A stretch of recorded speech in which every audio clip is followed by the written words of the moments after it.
before we even get started right now, I want to say that we're dedicating this episode to Dorothy M. Wilson, who's Frank Crime's mother, and she passed recently, and it's part of the reason he isn't joining us at the moment, so we're, like I said, this episode's dedicated to her.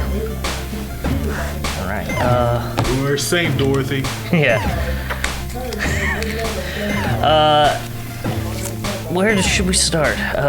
Well, let me say this. Shout out to Mason Studios because they just recently reached 500 subscribers on their YouTube channel. That's pretty impressive. And they're going to help us with some of our interviews and the like later. I've been speaking with Josh Mason of them, and they're going to help us doing interviews and the like with recording. I'm very excited about that. Those guys do some great videos at the local conventions. Absolutely. If you want to see examples of their work, definitely go look at their cosplay videos where they've recorded people who are doing cosplay. It's absolutely incredible. In particular, I'm a big fan of their Memphis Comic and Fantasy Convention video where they did a really gigantic mannequin challenge in the lobby of the Memphis Hilton. Oh, yeah, that was awesome, wasn't it? That was like at least 70 people. I was so impressed. Did you see the Anime Blues remix video? Yes. Oh, that's a real cool one, too. So, like I said, big shout out to them. Comics? Yeah, let's start with comics. All right, comics. Picks or just general news? Now let's go with some general news. Okay. Picks. Then we'll get to the picks. Okay. Let's start with DC Comics. Their rise in price. Now, DC Comics since Rebirth has most of their standard issues have been doing a $2.99 price. That was in fact, that was a guarantee they made when they announced Rebirth. They said, hey guys, it's been fun doing what we've been doing, but we're doing Rebirth now. We're going to bring back something. All our regular issues, $2.99, that's our guarantee. And now they're saying, we've changed our mind, but for a good reason. Yeah, the good reason being they're going to give us digital copies, codes with our comics, guys. We're getting a digital code for that issue. It's going to be in every comic. So they're raising the price to $3.99, but we're getting a digital code. Which readers of Marvel might be familiar with this because Marvel has been doing a very similar model for the past few years. And if you're like me and you read a lot of Marvel books, you will realize how useful that really is. Because you can take your comic, buy it, just go scan the code when you get home, store the comic away, and then read online wherever, on your phone, on your tablet, on your laptop, anywhere. And you don't have to worry about wrinkling the pages and getting stained somewhere in a mishap. It's always a nice peace of mind to have. And now you can have that with both of the major publishers. So it is actually a good thing for comic fans. Yes, it is. Also, DC has got an event going on right now. We're near the end of it, but it's still going on, and that is Justice League versus Suicide Squad. And I believe you know more about it because you're more caught up on that one than I am. All right, so Justice League versus Suicide Squad is an event that came out recently. Well, they're in the 5th issue out of 6 for the main storyline. And basically what starts the event off is 2 separate events happening simultaneously. On one end, we have the Justice League actually discovering the existence of the Suicide Squad. Oh, dear. Which they were previously unaware that it existed. You know, Amanda Waller always gets up to some questionable things, but this is one thing that the Justice League didn't know about, and they just found out about it, and they want to have a good chat with Waller about it. Which is actually a bad week for Waller because Maxwell Lord has decided that he wants to have a chat with Waller about one of her earlier iterations of the Suicide Squad. Also known as Task Force X. Which contains some very volatile characters. Such as Dr. Polaris. Oh, dear God. And the Emerald Empress. Volatile, let's just say explosive and be done with it. Oh, that's not even the worst of it. They also have the main man. No. Yes, Lobo. I have to keep this PG-13, so I can't say what I'm just thinking. I'm just gonna say it is not a good time to be Amanda Waller in this event. And she's got it coming. All the sketchy stuff she's pulled over the years. Come on. Yeah, like it's in one way, it's the chickens coming home to roost. But boy, those are some big chickens. That's a big ass chicken, yeah. And they got a lot of roosting to do. Yeah. Marvel. What's going on, Marvel? Marvel has a couple of events going on right now. Clone Conspiracy in the Spider-Man books. Not all the Spider-Man books, incidentally. Just Amazing Spider-Man, if I remember correctly. Amazing Spider-Man and Silk both have tie-ins. Okay. But it is only those two and the main storyline event, which is going to be a 5-parter. They've already released up to part 4. Nice. And that is a storyline which Spider-Man fans are already kind of familiar with the concept of clones coming into it. And people who are only marginally fans of Spider-Man are just like, clones? That's something that happens regularly? It does. Yeah, Spidey has to deal with clones a lot. He deals more with clones than any other character I can think of. Yeah. But that is a great event. Scarlet Spider, top of my list. When you think clones and Spider-Man, that should be right there near the top. Yep, Scarlet Spider, who is a clone of Spider-Man. He plays an interesting part in the Clone Conspiracy storyline that I won't spoil, but he is back in a very surprising way. And it has been a great event, helmed by Dan Slott, I believe. He's writing the main storyline. I know he's been writing the tie-ins for Amazing Spider-Man. Is he? Yeah, he's on the list because it's going to be one of my picks, actually. It's the current Amazing Spider-Man. Really good story. And let's see. Just this week, Marvel released the first issue of the event Monsters Unleashed. Oh, yeah, that happened this week. I haven't read it yet. Is it good? I haven't read it yet either, incidentally. We need to get on that. Guys, we bring you this show, and we absolutely love talking about comics and dealing with it. But we've got we both have lives outside of it, unfortunately, and we end up having to be busy with those things before we can get into them. You would not believe how many comics I read already.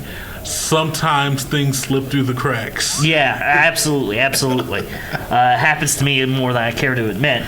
But Monsters Unleashed is looking to be a very interesting event. There's going to be a lot of tie-ins, but it seems to be there's going to be a lot of monsters being unleashed all over Earth with I would hope so with that title. Yep.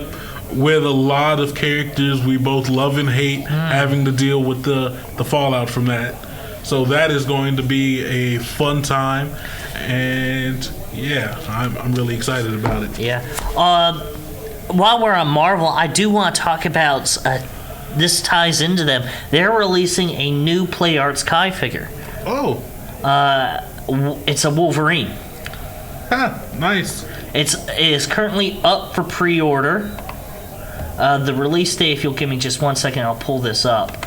They're releasing it, and they're also releasing a new Captain America Play Arts Kai figure. The Wolverine, and like I said, I'm pulling the info up right now. Wolverine, it's up for pre-order and will be released. No exact date on release I'm seeing here yet, or maybe I just missed it.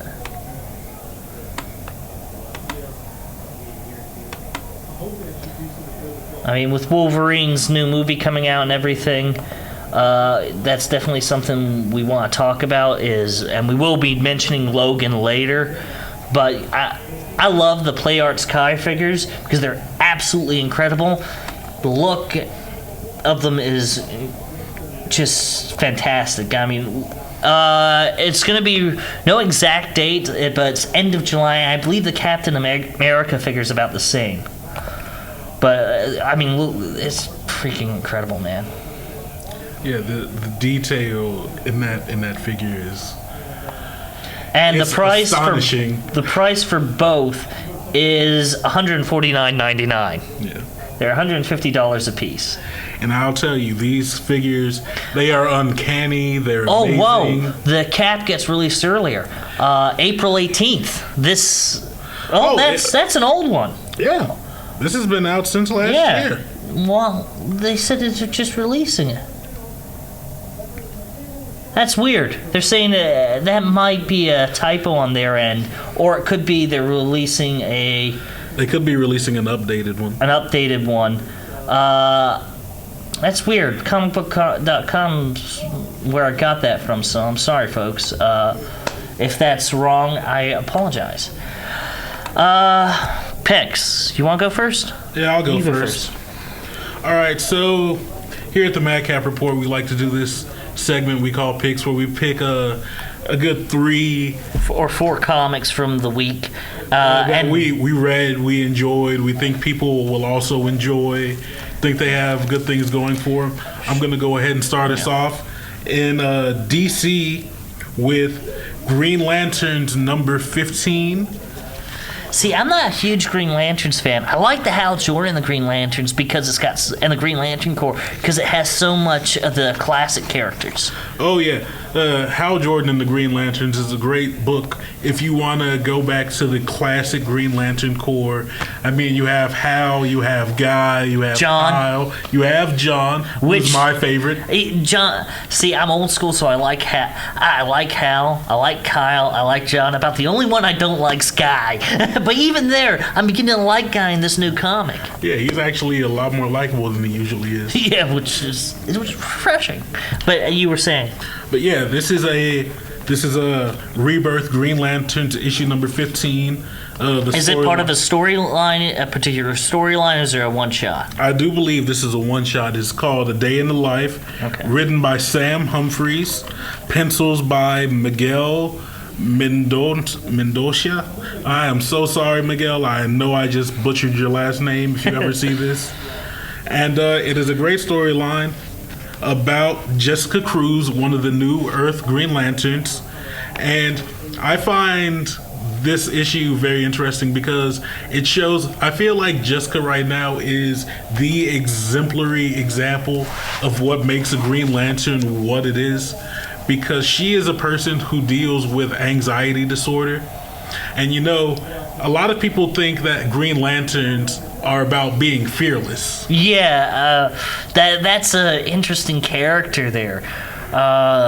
Definitely, because most of the lanterns we think about dive headfirst into danger without even thinking about it. Yeah. All she does is think about it. That's a unique take. That's interesting.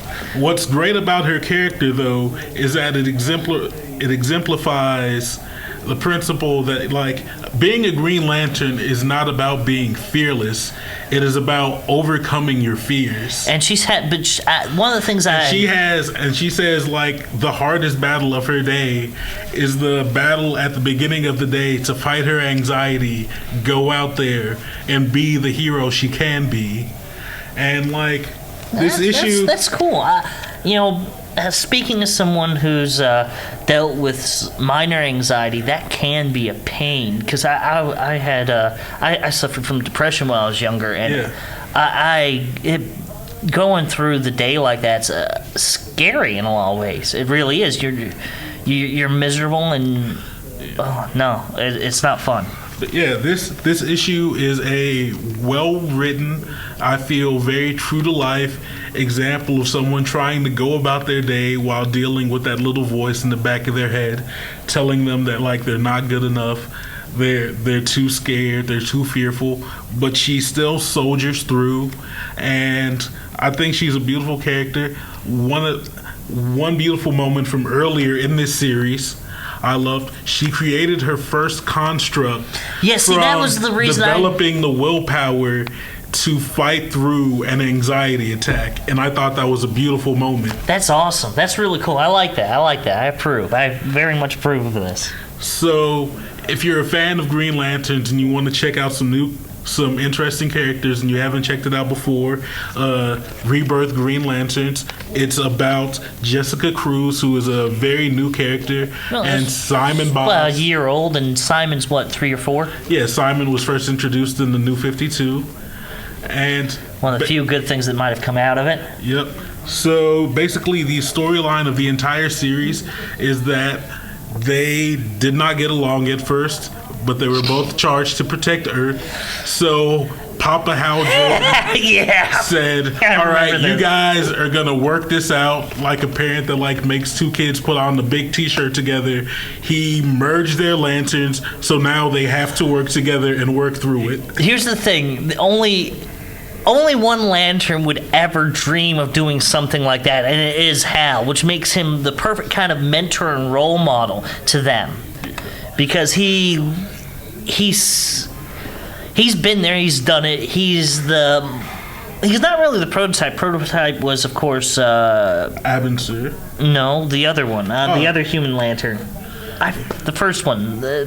Alan Scott? Alan Scott, thank you. Golden Age Green Lantern? Yeah, who they later turned into a gay guy. Hey, nothing wrong with that? No, it's not a criticism. It's not a criticism. That's not a criticism. I'm just saying. I was just saying. Just for the record, for everyone out there. He was retconned into being gay. I was just pointing it out. Just letting everyone out there know that we have absolutely no problem with that. No, I actually thought I made the character more interesting. Yep. He was boring before that, and they added a new level of interest to the character. All right. Moving on to my next pick. Once again, DC Rebirth, People in Green, Green Arrow. Now this I'm reading 15. as well. I am reading this as well. It's not one of my picks this week. The storyline right now we're in the middle of, it is called The Emerald Outlaw, because it is a storyline where Oliver Queen is dealing with an imposter going around being a serial killer and basically making the Green Arrow look like a serial killer, which of course is not something he appreciates very much. No, he wouldn't.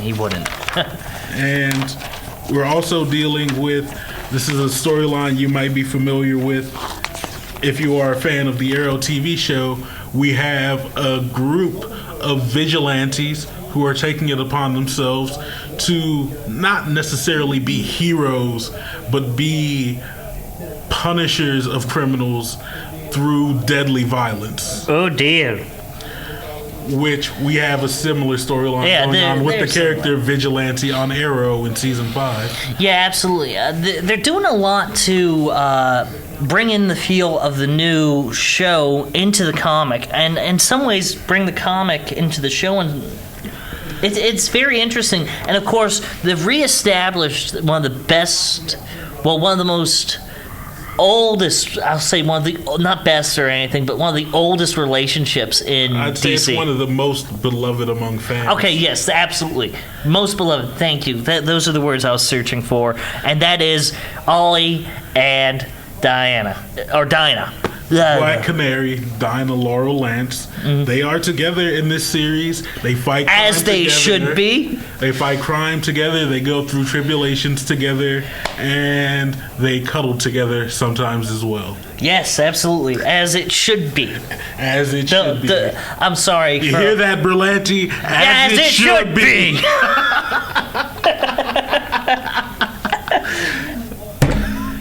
Hell yes. Who's the writer and colorist? Or you know what? I'm actually looking for that information. There we go.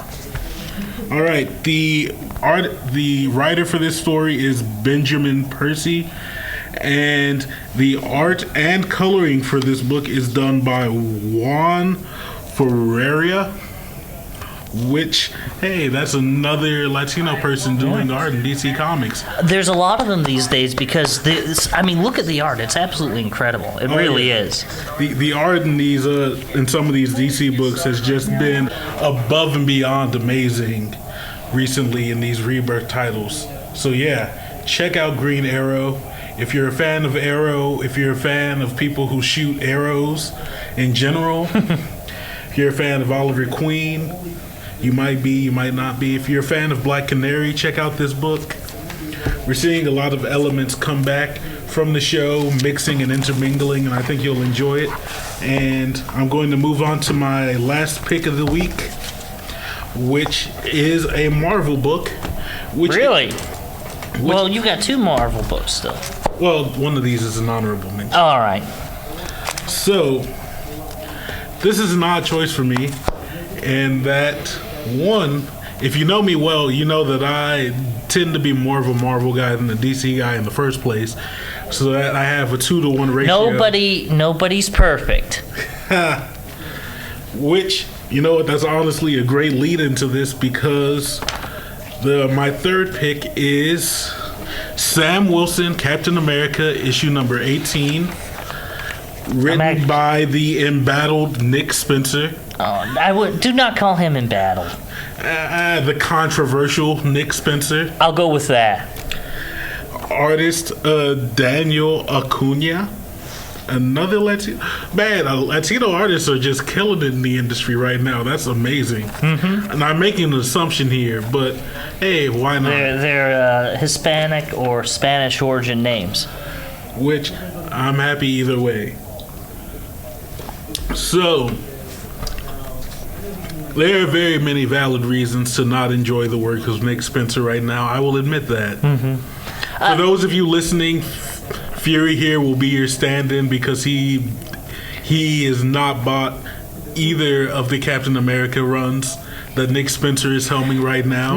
Here's my issue with Spencer: is he ruined a golden opportunity. Now I am reading them still. I am still reading them. I just am not spending money on them. I'm borrowing them from friends and reading. Yep. I would suggest you do the same or find another way to read them. If you do not like Nick Spencer as a person, I won't blame you. Sometimes, even though I defend some of his writing, I wish he would just shut his mouth and write his comics, write his story. Yeah, we're not going to get into politics in here because it's not worth it. It'll just divide everyone. But like I said, there are reasons to dislike Nick Spencer's writing, and I will not discount you if you are just like, why would you recommend this book, Malcolm? But fair enough. But he's an excellent writer. Don't get me wrong. I feel personally, like I said, he should be quiet and just write his book sometime. Exactly, definitely. And like I said, he wasted a golden opportunity by making Cap Hydra. It was the perfect chance for Marvel to bring back the organization known as Leviathan as a force in Marvel. If they had done that, people would have gone back and looked at the older stories starring Leviathan. It was a golden opportunity, and I feel he wasted it. That is probably true. He, however, I feel is not wasting that many opportunities on the Sam Wilson book. No, because I get some heat for this, and you do too, Malcolm. If you were going to pass off the shield to someone, Sam Wilson should be at the top of that list. Who else was supposed to get the shield? Clint? Tony? We've done Clint. Remember, right after, there was one issue of, I forget what it was, but it was right after Cap died, Clint picks up the shield for a little bit. For, I think, one issue. Bucky isn't going to do it anymore. He's done it before. He's done it to death. But, so if you're going to pick it up, it should be, it's like with Dick Grayson and Bruce Wayne. If you're going to have a Batman after Bruce, it should be Dick. Well, for a while there, back in, what was it, the 80s or 70s, it was Captain America and Falcon. Falcon was his sidekick. Yep. And that was Sam Wilson, is the perfect character. So I absolutely agree that Sam was the perfect person to pass the shield on to. All right. So... Sorry, every now and then I've got my rants. I actually enjoyed that tangent.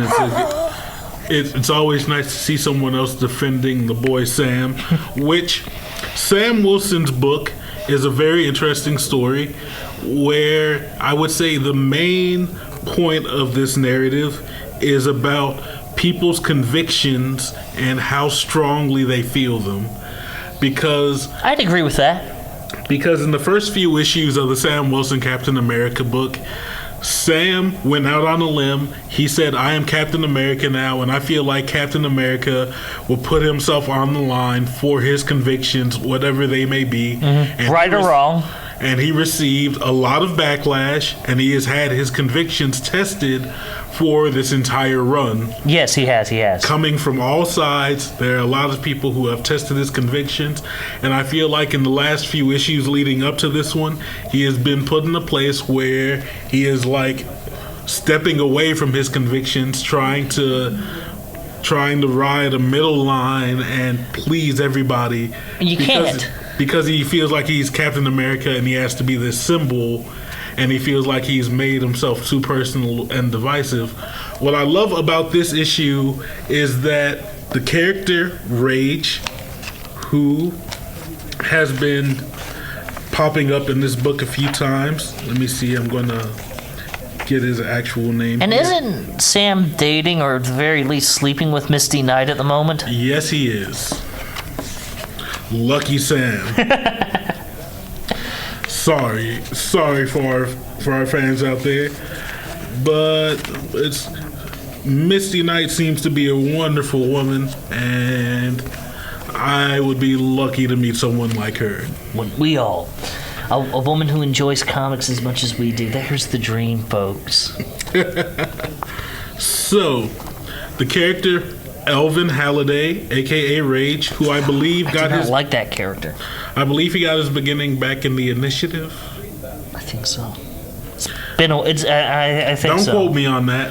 It's been a while. Yeah, he has been a character who has been testing Sam's convictions and how much Sam is dedicated to, say, certain causes in certain communities in America. You get what I'm hinting at. Hint, hint, hint, hint. No. Yep, that's the guy. First appearance was 1990, Avengers number 326. Okay, so I'm not sure what his he is a street level vigilante in. He's like the old. He's one of the ones that came after the Hell's Kitchen gangs. Yeah. He's the guy who stepped up when Daredevil, Luke Cage, Jessica Jones all went from C-list to B-list heroes. Yeah. So hard to believe they used to be C-list heroes, isn't it? Yes, it is. And now they're pretty much A-list. Yes. So the character Rage has been framed essentially for a crime. Well, not essentially. He was at the scene of a crime trying to stop the villains. The villains got away, and he was beset upon by a group of privately funded, the militarized police force called the AmeriCops. I hate those guys.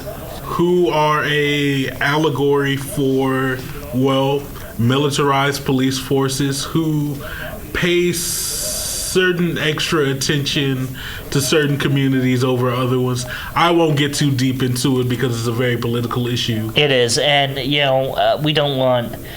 We don't want to go down that road now. That road's a nightmare. Let's be blunt, because you're gonna have so many people arguing, sending hate mail, and no, it's not worth it. So the point is, the politics of the politics there that show up in the comic are one thing we will discuss. We will not discuss our personal views on it. Yeah, but I mean, what can you do? You can't have Captain America books without politics. It just doesn't make sense. The character was created in a lot of ways as a bit of propaganda against the Nazis. This is true. I mean, but he is still such a cool freaking character. Yes, he is. So, this issue specifically is about Sam Wilson deciding that will he continue to try to toe the middle line and play it safe, or will he go out on the limb again and take a stand up for what he feels is right, even though it will cost him a lot of backlash. And I won't tell you what decision he ends up making, and I haven't even told you really the specifics of why he makes that decision. So I would suggest you find a friend who may have this issue, or visit your local comic shop. Peruse a little bit if they don't mind. There are other options that I will not speak of because technically they take money out of the hands of writers and artists everywhere, and I don't want to do that. Yep. But it is a good read, and if you are a politically minded person, the Sam Wilson Captain America book has been a very Politically driven. Very politically driven, very interesting, very modern, grounded in things that are going on right now today, talking about things like border control, corporations, politicians with hidden agendas. That's all politicians. True. But all of those issues, police brutality with these AmeriCops, like all of these are issues that are being explored in this book. And even though I at times want to just smack the pen out of Nick Spencer's hands, I will at least give him credit for being so well done in this politically minded Sam Wilson book. Yeah, but even then, there are times he goes a little too far with it. Yeah. The bombshells in issue 17. That was just cringeworthy. Yeah, you're going. All right, and you have an honorable mention. Yeah, I have an honorable mention. It didn't come out this week. I believe it came out last week. But I wanted to talk about it since we were doing an episode. The Unbeatable Squirrel Girl, issue 16. It's the 25th anniversary special, folks. It is really kind of cool. Written by Ryan North, who's a very interesting person. He got his start writing a webcomic called Dinosaur Comics. A webcomic with a very interesting format where the art stays the same every day, but the dialogue changes, and it is amazing the various comics you can tell while still having the same 6 panels. So it is great to see him writing actual comics. I believe before going to Marvel, he worked on the Adventure Time comics for a while. I'm not sure. And the artist is Erica Henderson, with another credit for Steve Ditko for some of the classic outfits Squirrel Girl has worn. Really, there are a lot of different people credited in this story because it takes place in a few different time periods. And this story is basically a recap of Squirrel Girl's life through childhood. You even get to see her parents meeting for the first time, which is a nice little Easter egg treat if you're a fan of the character. And you get to see Doreen Green in various stages of her childhood. When she first discovers she's different from the other children, when she first realizes she can use her different abilities to help others, when she first learns that she can talk to squirrels and meets her original squirrel companion, Monkey Joe, which those of you who are reading her book might notice that her squirrel companion these days is named Tippy Toe. She used to have a companion named Monkey Joe who unfortunately died in the line of duty a while back. May he rest in peace. He was a good squirrel. Hey, he helped her take down like Dr. Doom and a few other people. He was a good guy. We also get to see that her first superhero team up was actually with the Hulk. Really? Yeah. This I was not aware of. So this might be a retcon, but Squirrel Girl's history, a lot of her original history were gag cameo appearances. So the book Ryan North has been working on has done a lot of work to really fill out the gaps in her history, and this issue does a really good job of showing that. It in fact shows her first usage of a squirrel horde as a weapon against Abomination. So it is a fun book, and you know, Squirrel Girl is a very quirky, interesting character, but her book has a lot of heart. It's about her living as a college student, studying computer science and fighting crime, not always with the Avengers, but sometimes trying to ask them for help. There's a lot of good gags, a lot of fun comedy, and you know, Squirrel Girl is one of those characters. She's a superhero because she is a genuinely nice person that wants to help people, and that's it.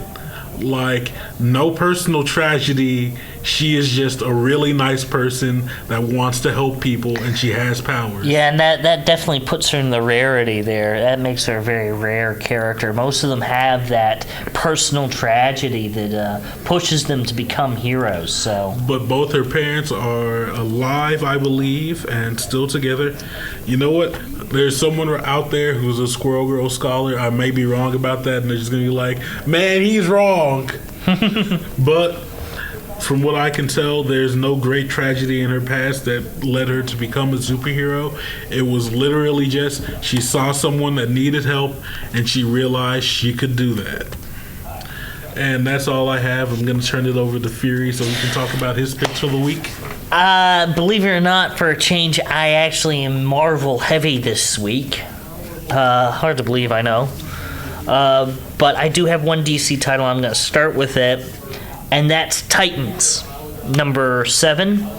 Not to be confused with Teen Titans. Yes. Two different stories. Yes, this is Titans number 7. Written by... Give me a second. I had it just a moment ago. I hate the fact they're going so far deep into putting the story bits in these, you know? Mm-hmm. Or putting them at the end. Anyway, while he's looking for that... here we are. Dana Abnett. Art was by Lee Weeks. And colors, John Callis. Callis? However it's said. Forgive us for all this pronunciation. Yeah. We have very simple names, Wright and Kerr. It's not an issue for us most of the time. Yeah. Which I read this issue too, and it would be one of my picks if Fury here hadn't already selected it. I beat him to it for a change. It's nice. So while he's getting ready to talk about it, Titans, if you haven't read it, it's a rebirth title. Different from Teen Titans in that there's a different cast of characters. It is I believe, the original Titans lineup. Yes, it is. From the 70s? 60s? 70s? I believe the Titans got their start in the 70s. Right, from the 70s. Ryan's going to have our butts if we got this wrong. You know that, right? Yep, we'll deal with it. So, we have Nightwing, Wonder Girl, Aqualad, Arsenal, and Wally West. And the thing I like about Arsenal's costume is some ways very reminiscent of his old Speedy costume in this. Yes. It is very cool looking. And they have all reunited, and they are working together again. And in this specific issue, I'll let Fury have that. All right. Give you a little more background on Titans. Wally West disappeared during the New 52 arc, and we were introduced to a new Wally who was African American. It turns out that was actually his cousin. Yes. A lot of people thought that was a direct replacement, it's not. DC has finally come out and said, well, you were wrong about that. They're both named after the grandfather, who had 2 families. So it goes. Life is messy like that sometimes. Yes, it is. But it's actually his cousin, and he's currently Kid Flash. Yep. And so Wally's actually what created Rebirth, because he found his way out of the time stream and the Speed Force and started. It was his return that really jump-started the Rebirth storyline. Yes. So we're going to get. The problem with talking about Wally is you're touching on that Watchmen storyline that's coming up later on this year. Yes, sir. So, yeah, we got a lot of stuff going on to explain the, I will say, temporal anomalies. Good word, that.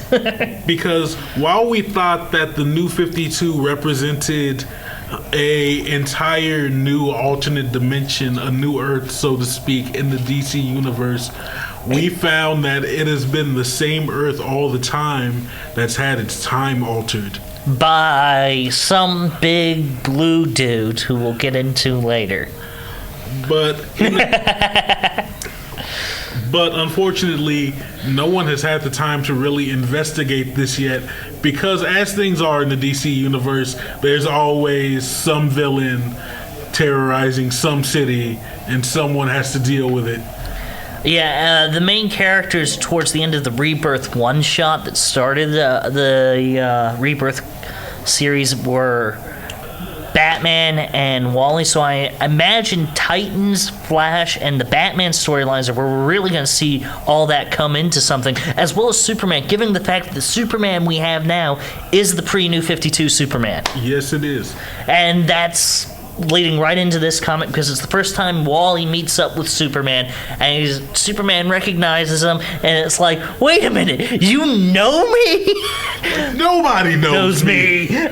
Until I zapped the Titans with the Speed Force, they didn't recognize me. My old wife doesn't even know me, but you know me? Oh, that's that. See, that bit makes me sad that Linda Park, Wally's wife, does not recognize him. But this whole this comic's about this particular issue is about Wally reconnecting with someone.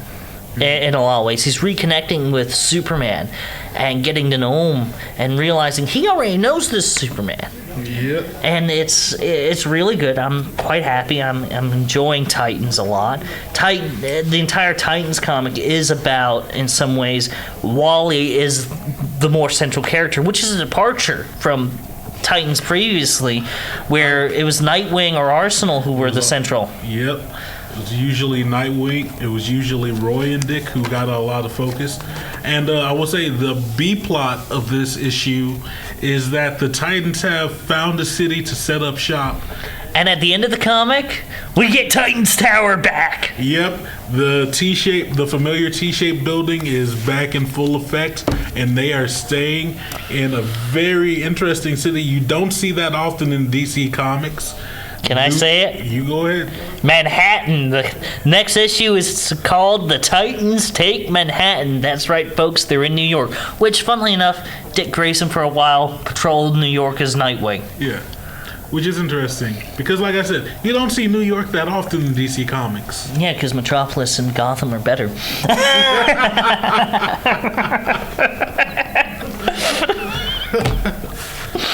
Sorry, I had to do that. I had to do that.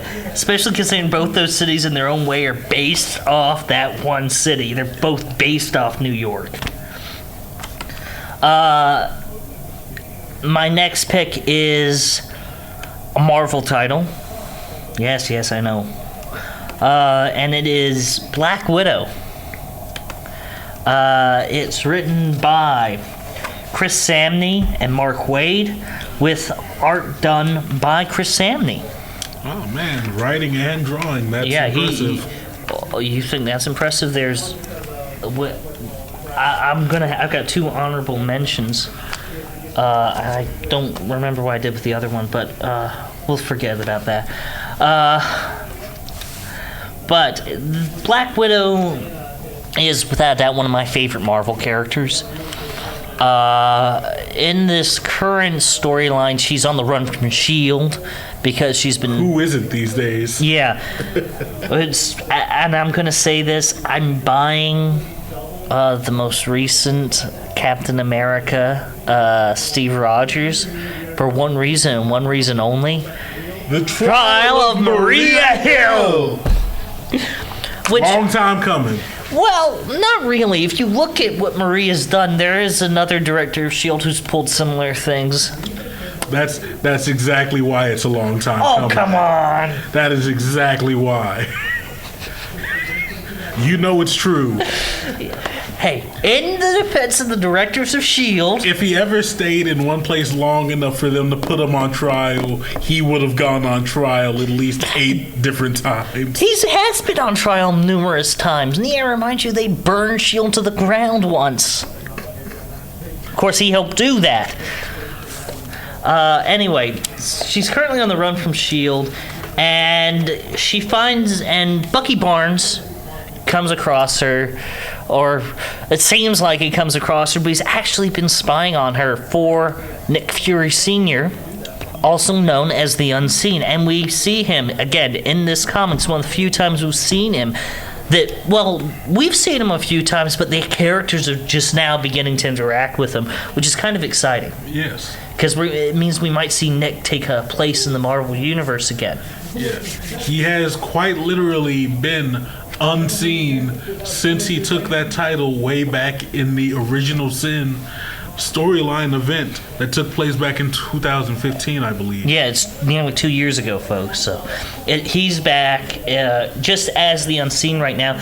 But it turns out Bucky's known, if not all this time, then most of this time.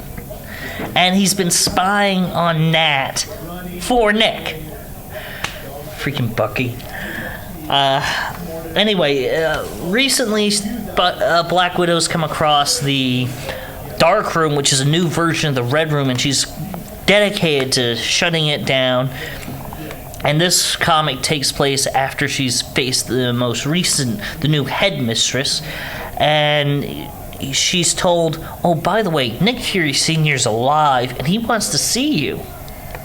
So Bucky takes her to the moon, and to the Blue Zone, I believe it's called.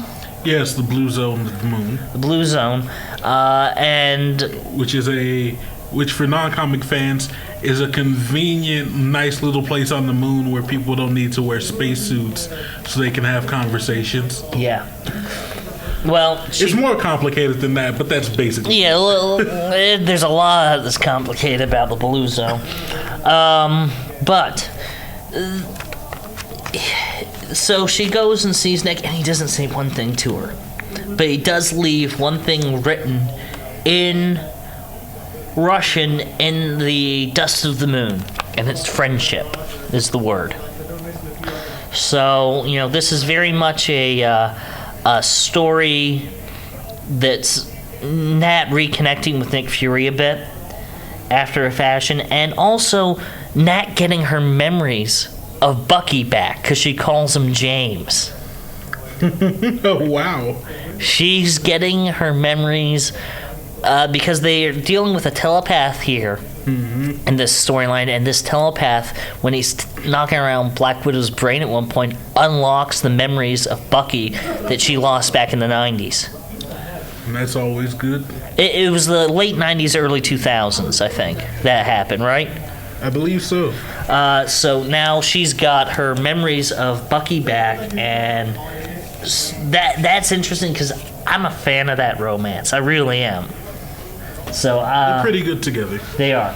They make sense. So that's happening there, and I'm really excited to. Black Widow has got some really kick-ass writing going on right now. I'll admit, it's one of the series I've fallen behind on from Marvel, but I do plan on catching up on it very soon. Yeah. And here is my next pick. It's Amazing Spider-Man number 23. It's a Clone Conspiracy tie-in. Sad issue. It is in quite a few ways. Writers are Dan Slott and Christos Gage. And you know what? I'm just gonna. The cover artist was Alex Ross. I could say pencils by Giuseppe Camuncoli. Which. That's a nice Italian name there. Yeah. And Cam Smith was the inker. Colorist Jason Keith. All right. Basically, what's happened recently is Spidey's come across basically an entire town, shall we say, of clones. Yeah, clones of not only former villains who have passed away in events of old storylines, but also Gwen Stacy.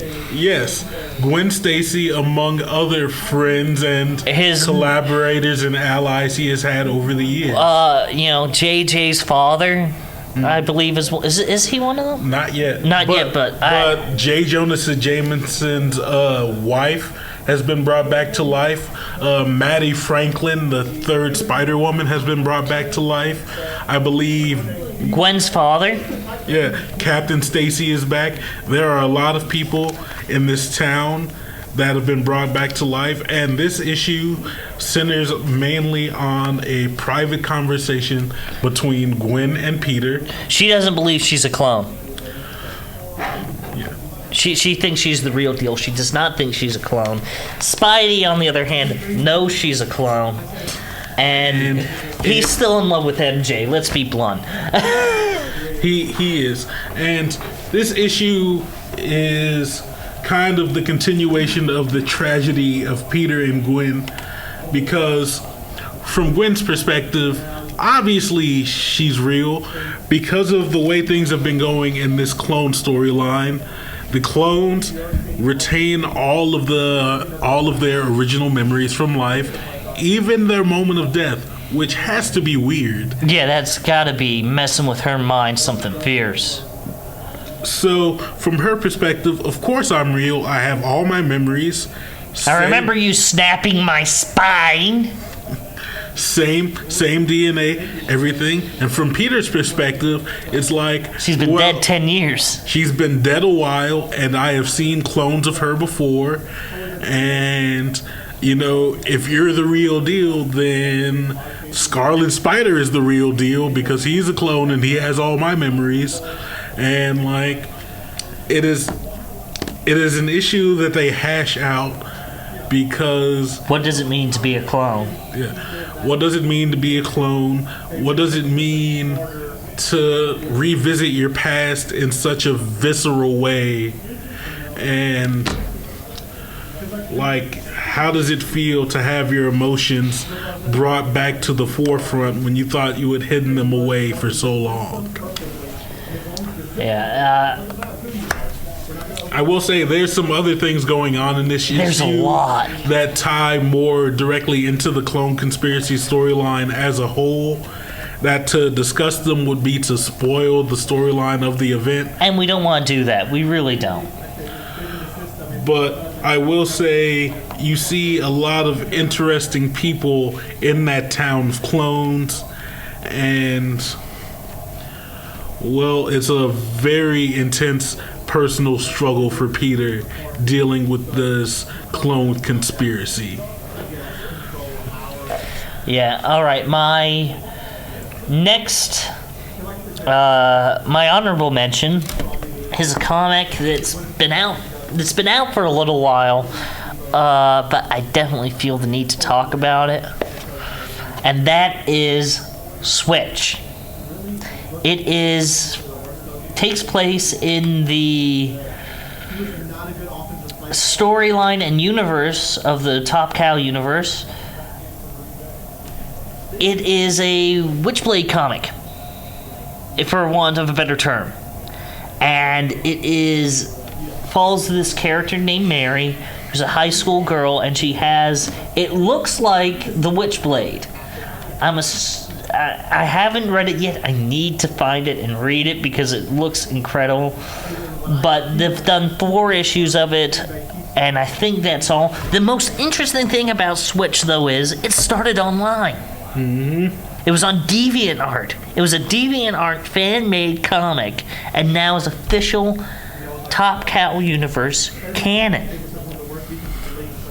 So, fandom creators out there, follow your dreams. Absolutely, because this is really cool. I'm not even joking with that, by the way.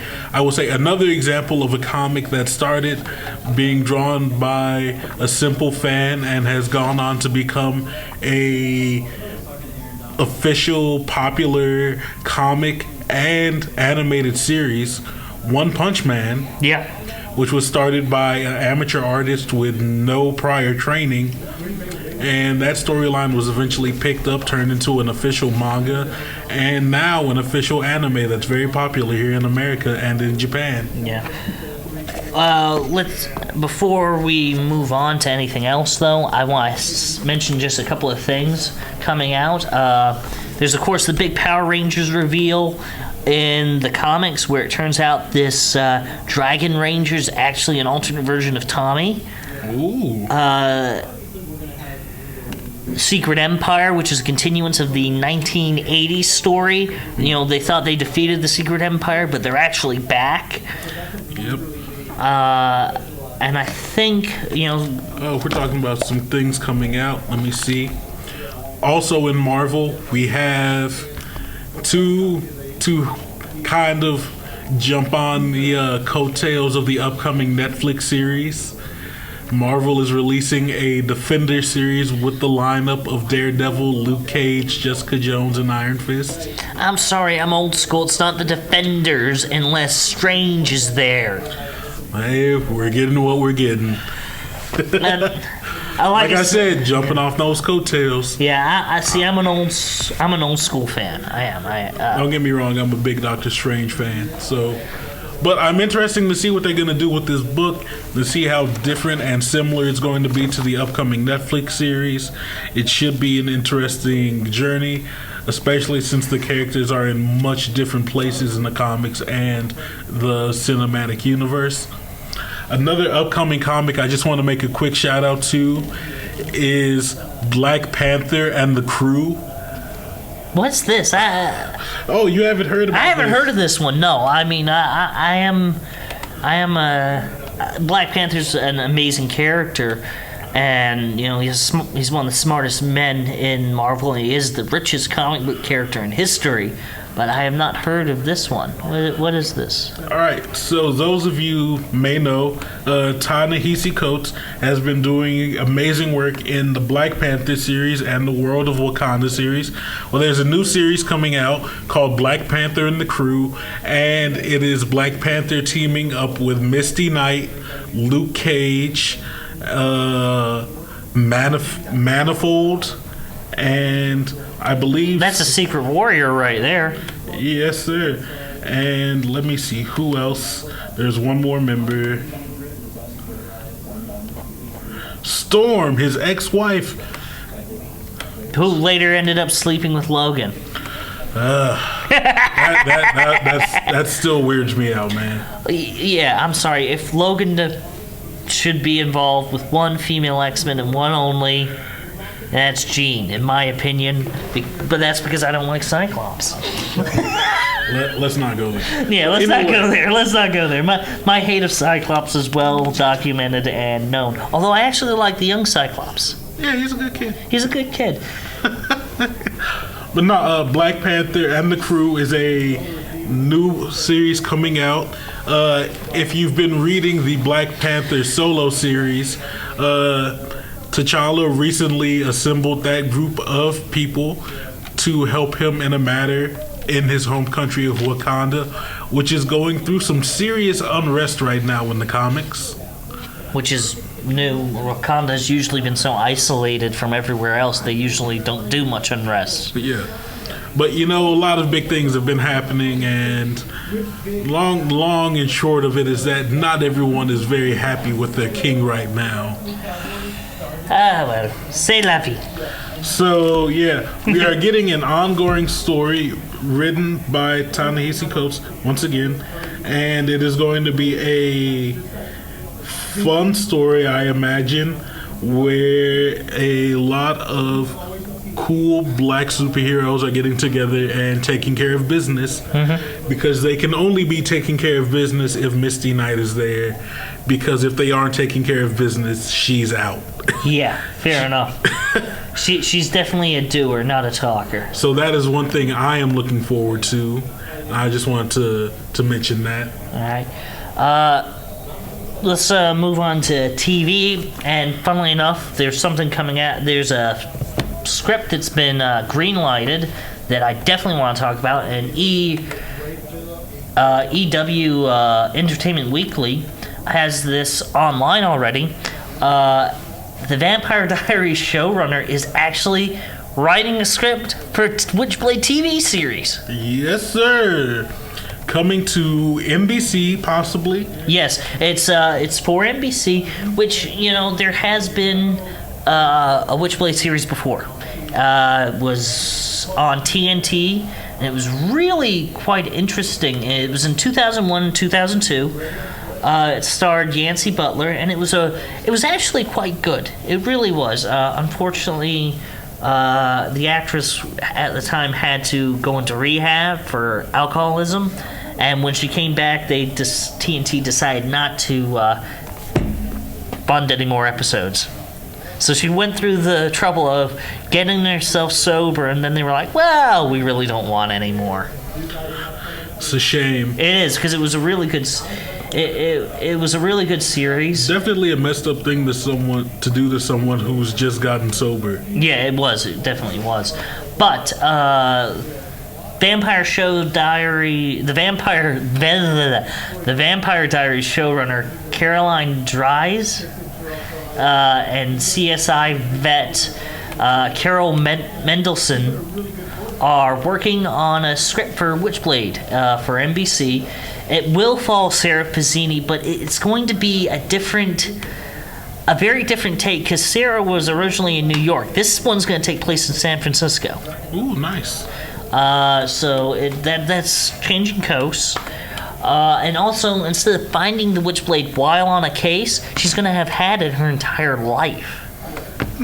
That's always an interesting change to me. It definitely is. It is very different from the comic and the other series, both of which the other series did do a very unique take, but it did a very true to comics take on the Witchblade. So it was, except for the armor. You couldn't get away with that armor on TV. And you still can. You still can. You definitely still can. I mean, but aside from the very sexy armor that the Witchblade had, it was a good story. Yes. It was excellently written, and the armor actually changed and evolved as the comic went on. Yeah. So at the end of the comic, it was vastly different from at the beginning. Yeah. So that's coming. Also coming out on CW Seed. Have you heard of this? I believe so. Constantine? Yep. He's back. Constantine's back on CW Seed, which is their online format. Yeah, and like Vixen, it will tie into the Arrowverse. And I do believe Matt Ryan is reprising his role as Constantine, so I'm really kind of excited about this. You gotta love Matt Ryan. Like, they canceled his TV show, and he's just like, you know what, I don't care. Tell me when I can be this character, and I will play this character. There's a Justice League Dark animated movie coming out. They're just like, hey, you want to voice Constantine for this animated movie? And he was just like, you're bloody right, I do. Yeah, and that's something I want to talk about when we get to movies. But because of the release of trailer, have you seen the trailer for Justice League Dark? Yes. It looks incredible. But yeah, that's coming out. Speaking of the Arrowverse, excuse me, let me go do my excited little lap. Yeah! It comes out, yes, that's right, premieres this week. The winter break is over this week, starting tomorrow with Supergirl, The Flash, Arrow, Legends of Tomorrow. They are all back this week, with Legends of Tomorrow moving to Tuesday night after The Flash. Mm-hmm. And this guy, pointing to myself here, is very excited about that because I love all of those shows and I have been missing them. I enjoy the Arrowverse mostly. I love Stephen Amell as Arrow. My issue is never with his acting or his portrayal of the character. My issue is how they made him a Batman ripoff. Yep. They're doing a bit better about it now. They are, but that was my main issue with it at the beginning, was he felt like a ripoff of Batman, especially with the use of Deathstroke and Ra's al Ghul, two characters the Green Arrow has had very little interaction with in the comics. Mm-hmm. So, like I said, as a fan, that was my only issues. Other than that, I would say absolutely incredible series. I've thoroughly enjoyed it. And I really like Supergirl, actually. Like, Supergirl is one of those shows that not a lot of people had faith in initially, but as time went on and it went along and like grew its sea legs, so to speak. Yeah. It's going swimmingly. Yeah, it's earned its spot there. And of course, my favorite one is Legends. I love the cast of Legends. Now, like, Legends of Tomorrow, for those who don't watch, is a very silly show. It is not silly. It's a little silly. Yeah, it's a little silly. So Arrow, when it first came out, took a very grounded, down-to-earth approach. Like, all the characters weren't superheroes per se. They were trained vigilantes for the most part. That works. And then from there, we had The Flash, which was a little more lighthearted. Which was lighthearted, more like a comic book, willing to have people with superpowers running around all over the place. Time travel, all that good stuff. Legends of Tomorrow is definitely a comic book. It decides to go beyond the pale and be completely like a comic book, where the storyline is about a team of time traveling superheroes or villains. A couple of villains who go through time trying to keep history intact, as there are all types of little things that are going around that may knock off the course of natural history and destroy the world as we know it. Let's be blunt, Arthur Darvill got the role because of Doctor Who. Yeah. Arthur Darvill, who Doctor Who fans will remember as Rory Pond. His last name was not Pond, despite they were always referred to as the Ponds. I don't. Oh wait, his last name was Williams. Rory Williams. I never actually remember his actual last name. Yes, because they were always referred to as the Ponds by the Doctor. So he went from being a companion of the Doctor in Doctor Who to a Time Master. Basically being the Doctor. Yeah. A renegade Time Master with a time machine, going off and having adventures on his own agenda. And with him, he has recruited Ray Palmer, known as Adam. Sarah Lance, also known as the White Canary, because she used to be the Black Canary until her sister took over the mantle, and they needed to give her a new mantle. We have the two halves of Firestorm. Yes. Who is not the original Firestorm from the Flash series. But, you know... but this Firestorm got his intro in the Flash series. Yes, he did. We also have Heatwave. Heatwave, a villain who is kind of a jerk with a heart of gold when you get to know him. And... off and on again, we have... now, he's no longer a series regular, but off and on again, we have Captain Cold. Captain Cold. My personal favorite on this Mine too, actually. I love Cold. He's brilliant. Whitworth Miller does some amazing work as Captain Cold. Absolutely. Also, just to mention it, he's got another show coming out, which is probably why it's been reduced from season regular. They're going back and doing another Prison Break series. Yes, sir. So I don't have much on that, unfortunately, at this point in time. But we just wanted to mention it. I definitely wanted to mention it because he is such a brilliant actor. He really is. And we've had a couple of new characters in season 2 with Nate Haywood, new code name Citizen Steel. Okay. I see I'm not fully caught up on 2. Well, long story, he is the grandson of JSA member Commander Steel. And JSA, the original Black Canary was a member of the JSA. Oh, this is I'm not exactly sure which version of JSA they pulled. Yeah, I know. Which, speaking of that JSA, one of the characters they've added for season 2 is Stargirl, I believe, isn't it? No, the grandmother of the modern Vixen, who also has the totem necklace and powers. She has joined the Legends for season 2. Nice. And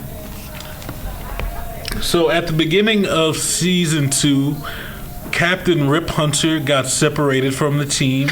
He's back, though. Yeah, that's the premiere episode, isn't it? Yeah, the premiere episode. They have found Rip Hunter in history, and we are going to see them reunite with him. While trying to make him remember that he is Rip, I think.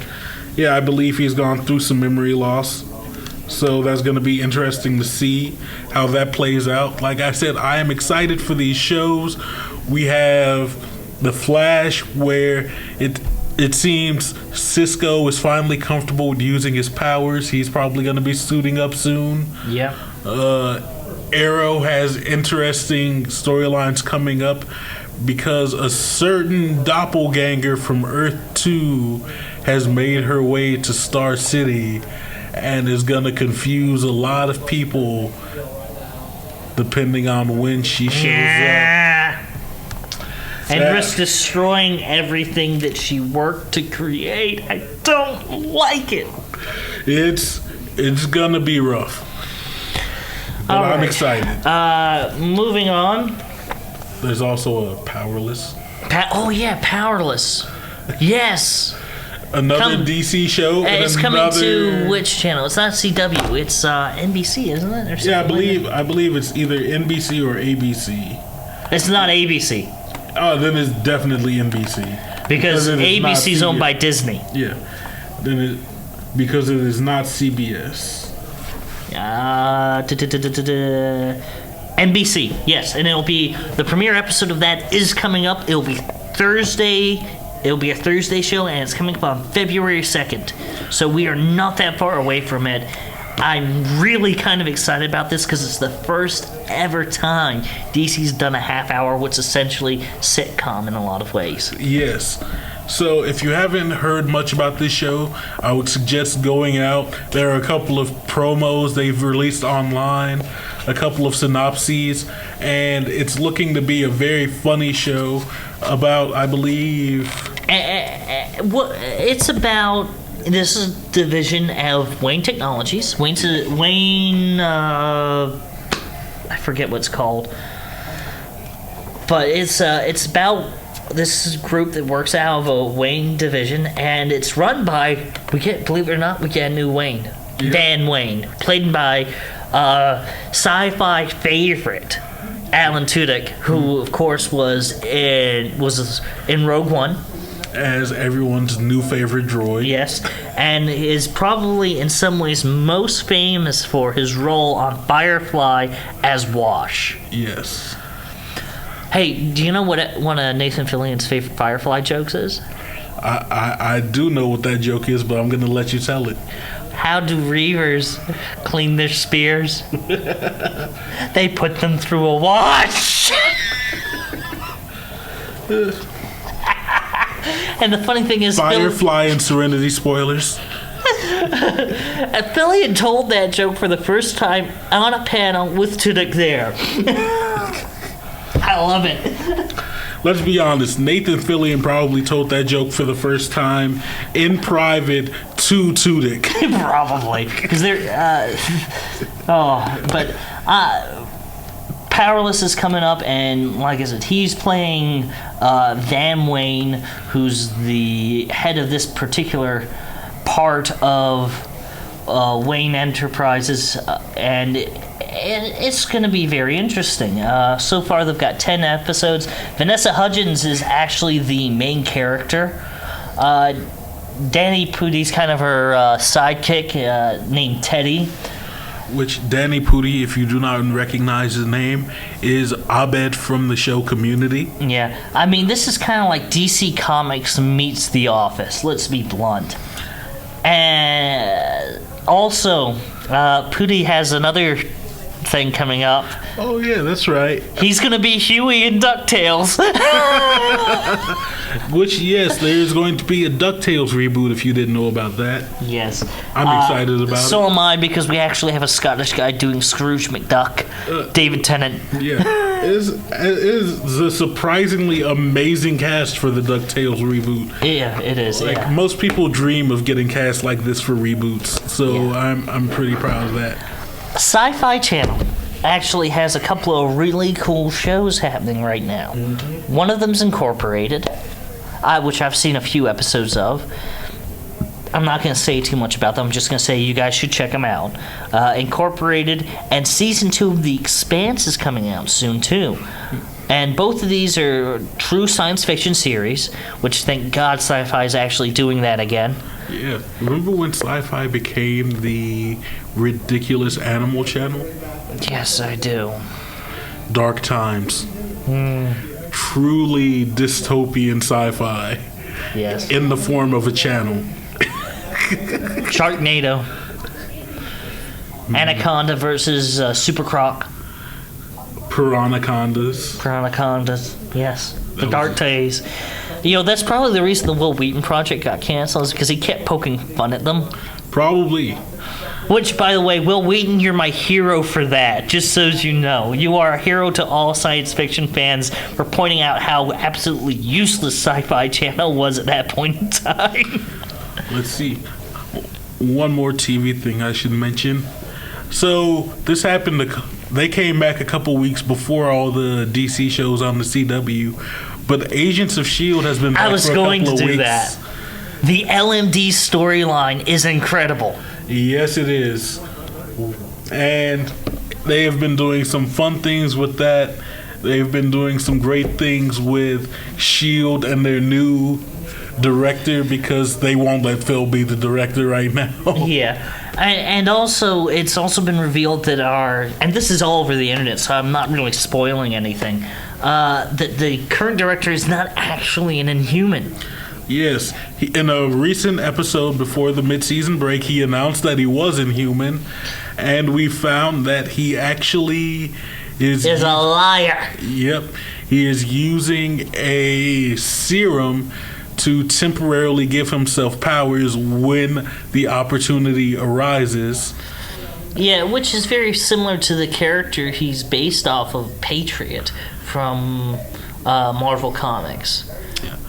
And which, given, having this character there is, basically Coulson confronts General Talbot about it, and Talbot says, I was told to find the next Captain America to give this serum to, and I chose him.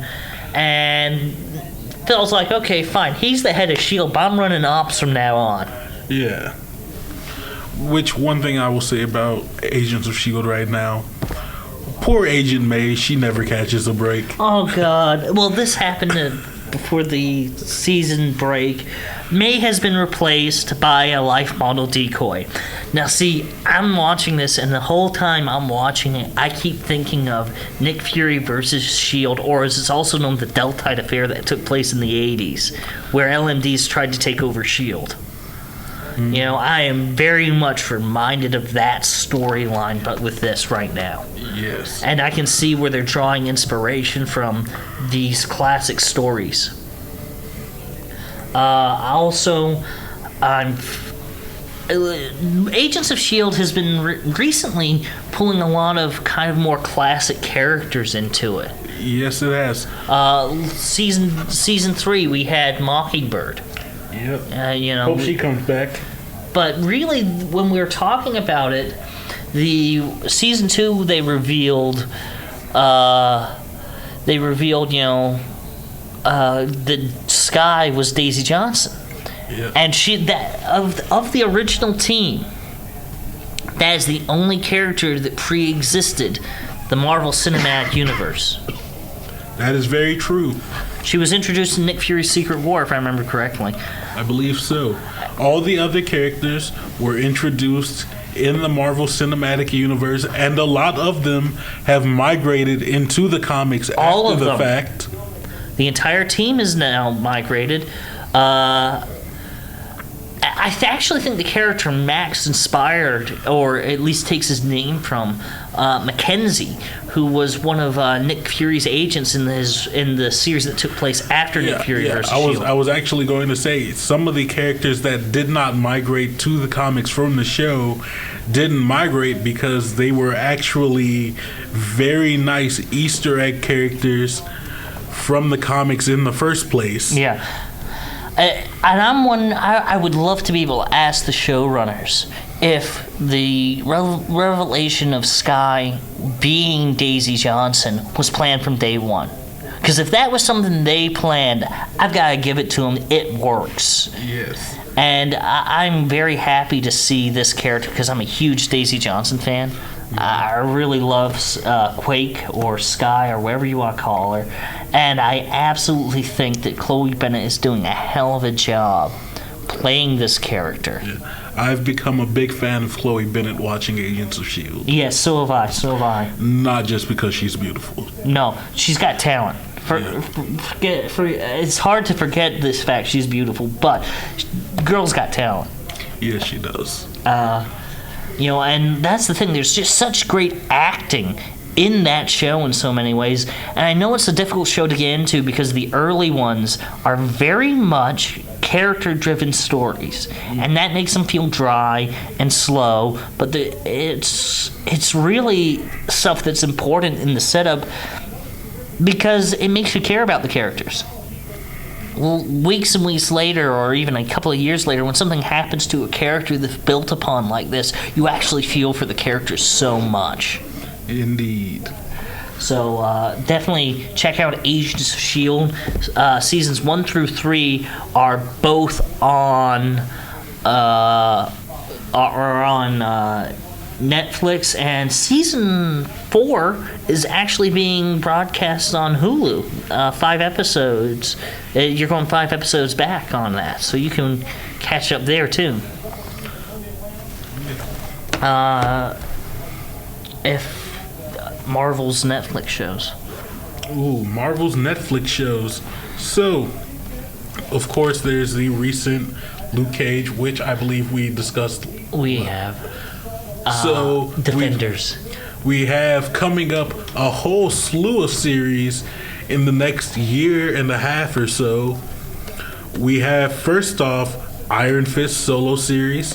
The Immortal Iron Fist. And they're doing Danny Rand, too, so that should be very interesting. We're going to have Danny. We're going to have Colleen. It's going to be a good time. Leading out of that, we're going to have the Defenders, which I mentioned earlier that they're making a comic book on the coattails of this. It's going to be the first series where all these Netflix characters meet up with each other and deal with a common enemy, and that's going to be a very fun series. Yes. We also have Season 2 of Jessica Jones, which I believe is supposed to be released. It's TBA. It's to be announced still. It's to be announced, but it's pre-production. There were reports that it was going to be released very soon after the Defenders, but we'll see. Marvel, they like to play things very close to the chest, so we'll see how that goes. We have The Punisher getting a solo series sometime That's coming out year. this year, yeah. They're not specific about when it's coming out, but like I said, they play things close to the chest. We have one show that not everyone is excited for, but I'm very excited for. So, we recently heard that this movie was taken out of the release schedule for at least the time being, and they announced that it is going to be on ABC. On ABC, originally released in IMAX theaters, though, because IMAX is footing some of the bill and helping to film it. The Inhumans. And its release date is confirmed for September 26, 2017. Which we will finally get to see some Inhuman characters that we know and love from the comics, which has been a common complaint about the Agents of S.H.I.E.L.D., including Inhumans, that they included Inhumans but not the Inhumans we know and love. Like the Royal Family. Black Bolt is confirmed on this. The entire Royal Family has actually been confirmed. I think excellent. They have confirmed Black Bolt, Medusa, Crystal, Gorgon, Karnak, I believe Triton has been confirmed, but I'm not completely sure on that. We're still up in the air about Lockjaw, which I hope he gets to make an appearance, but I am very excited about that. I'll tell you, speaking of shows that they did that I am kind of sad that aren't being continued.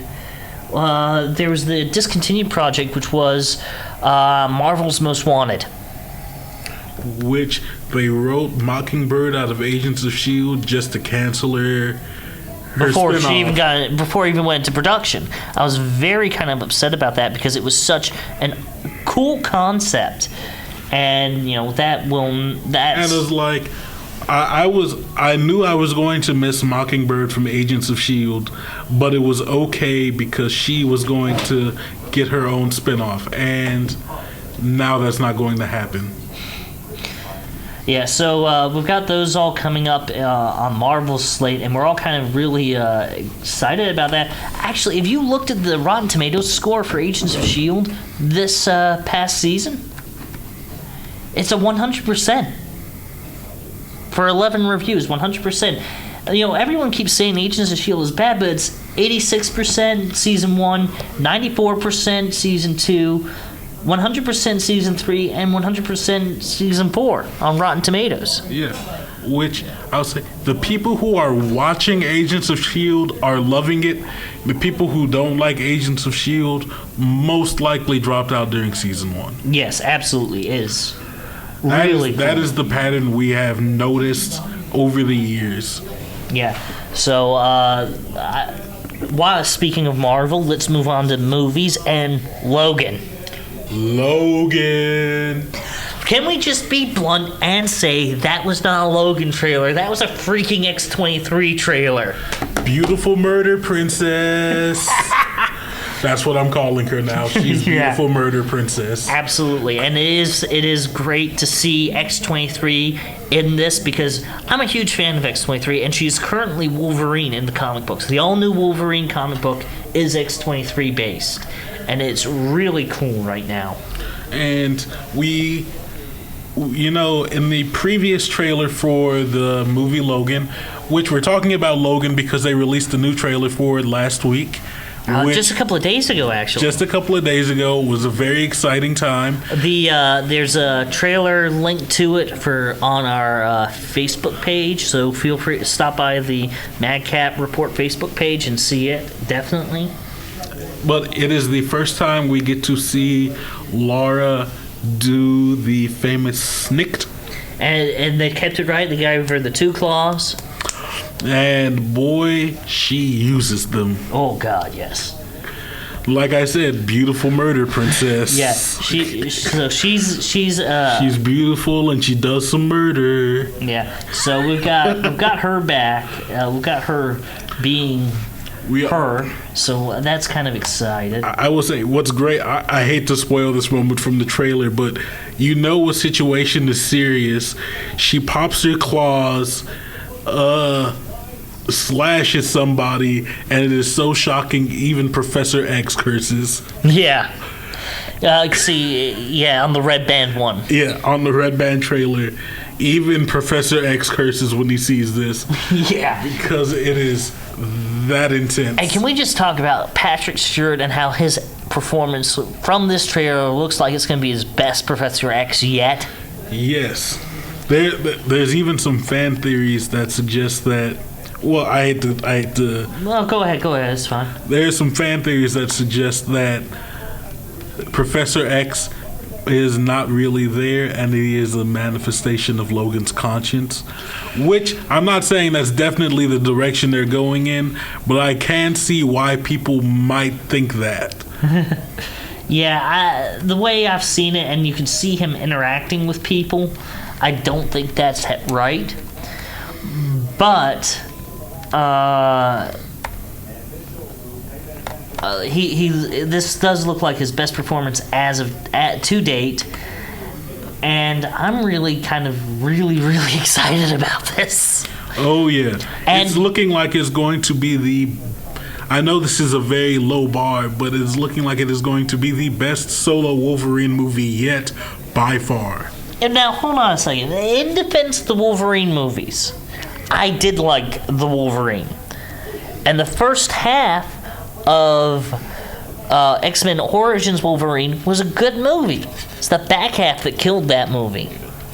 I think the Wolverine was a great modern update of that story, where he meets her. And here's something you need to keep in mind about this next movie. It's not in the same universe as the others. That's confirmed. Yes, Hugh Jackman recently announced that. Not just him, so did, I believe, the director. Yes. So, what they mean by that is... It's like the comic it's based off, Old Man Logan, which... I always got the impression that they said that because the X-Men universe has been reset in a way by the events of the Days of Future Past and now X-Men Apocalypse.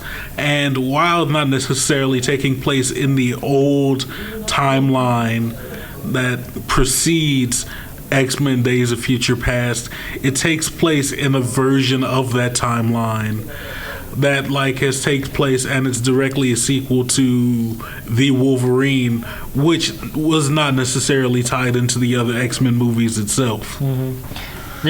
My real main issue with the Wolverine was the fact that they did not show that that case he's carrying at the end actually contains his Wolverine costume. Yeah, it's very funny that the first time we see an actual Wolverine costume in an X-Men movie, it is in a fake in-universe comic in the trailer for Logan. Yes. And that, there we have the X-Men. He says, "Oh, I've got an X-Men fan here," while he's flipping through these comics. Which, how come they're X-Men comics? Why are there X-Men comics? I want to know this. You know what? I actually have a theory about this, and I feel like it kind of makes sense. What, Xavier sold the rights to their adventures? In a way, yes. Because, that kind of thing happens here in real life all the time. Yeah, fair enough. Like biopics, movies based on historical figures. It would make sense in the X-Men world where the X-Men are not only the premier superhero team, but the only superhero team, that someone out there would say, let's do some merchandising. And I could believe that, since the Logan movie takes place in the future, a good 12 years from the current day now, in 2017, takes place in 2029, if you didn't know. I didn't, actually. Takes place in 2029. So by that point, if the X-Men have been, say, out of commission, out of the picture for a few years, they're all dead. I could easily see there being memorabilia and other merchandise commemorating their existence and fictionalizing and sensationalizing their adventures. Yeah. So that's something to be kind of excited about. And there was another big trailer drop this week. It was a very exciting morning for me. Yes, it was. Power Rangers. The Power Rangers reboot. Another controversial thing that's been happening lately is this reboot of Power Rangers. I say it's controversial because a lot of fans of the old series I'm one of them. Have been very critical of the changes they have made to update the property to the modern day. May I just say, personally, I like the updates. Most of them I enjoy as well. I'm not too fond of what we're seeing of the Megazord so far. I'm still waiting to actually see it in the movie on the big screen. Yeah. Because, I feel like production photos don't do it justice. No, but you see it real quick in the most recent trailer. I do like what they've done with Zordon. Yeah, and the individual Zords themselves look amazing. Oh, they do. They look absolutely incredible. A lot of people complained about the new power suits, which I think they look great. I do. I absolutely agree. They've done a real good job of updating it and giving it a more gritty feel. But you can only do so much with it because it is Power Rangers. You could reimagine it and call it something else, but with that name and that property title, you can only take those characters so far into dark and gritty. Definitely. But I will say I was one of those people who, while not ready to instantly bash the Power Rangers reboot, I was skeptical, and the new trailer they released this weekend gives me hope. A considerable amount of hope and faith in this movie, and I believe that at the very least it will be a decent action movie. Yeah. At the very least. So I am excited for it. Yeah. There are a few other movies coming out. I don't have their dates with me. One of them, and because I'm such a dog lover personally, is Dog's Purpose. That looks like it's going to be a tissue movie, folks, so bring a box. The Space Between Us is a story about the first young man born on Mars coming to Earth. It's a love story. Rings, which is a horror movie. It's a continuation of the Ring series. Lego Batman movie. The Lego Batman movie. Of course, John Wick 2. John Wick 2. The Great Wall, which is starring Matt Damon.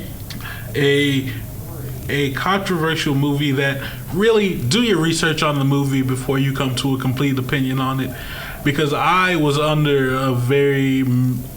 misled about the origin of the movie at first, and now that I know the true origin, Opinion?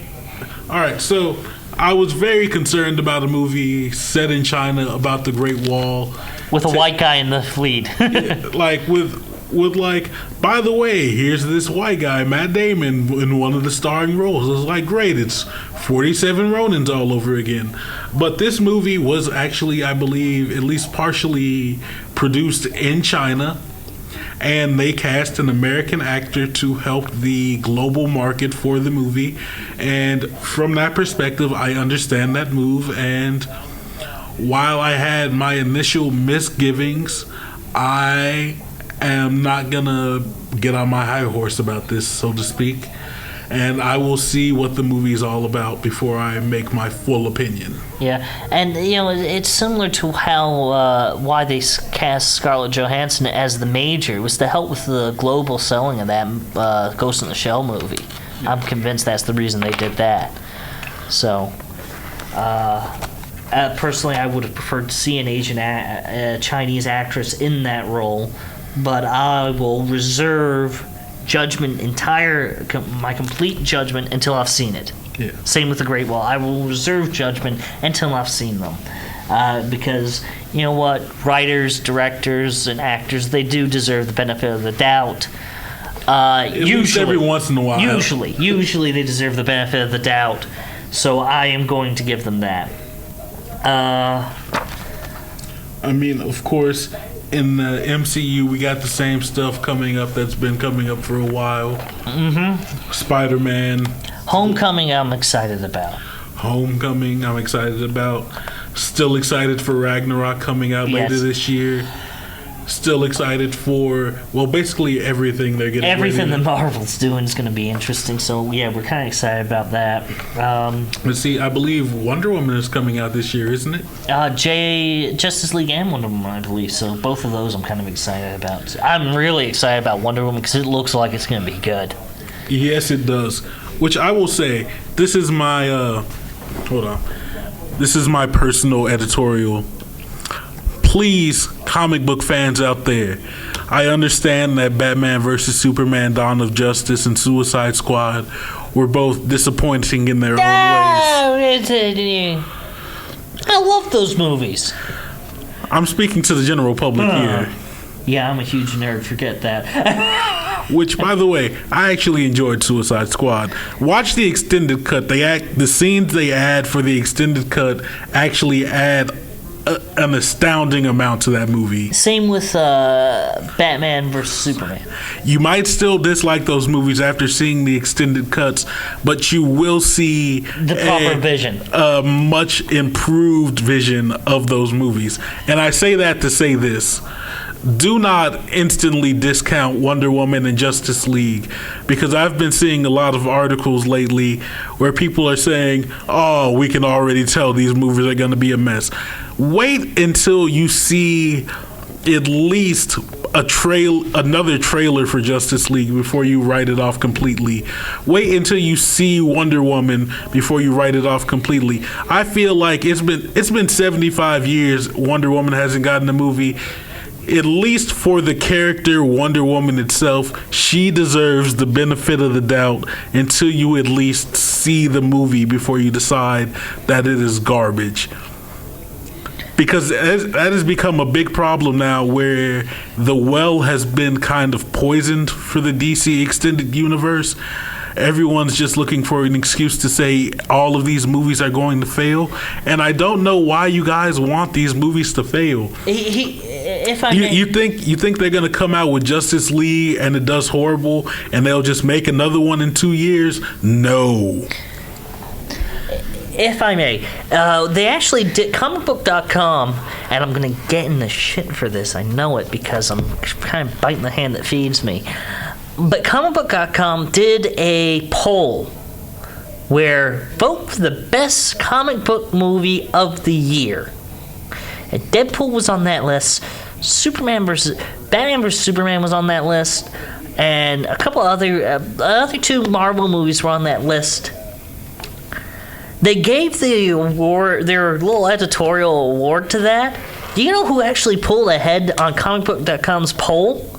Batman vs. Superman. Yeah. So what it really is people are buying into the Marvel is better. Marvel's got everything beat. And I'm sorry, Marvel's using a formula that was originally come up back in the 1990s by DC Comics because they wanted to do a combined universe back then using Christopher Reeve and Michael Keaton and combine their two movies into one universe. I mean, that was where the original formula came from. Mm-hmm.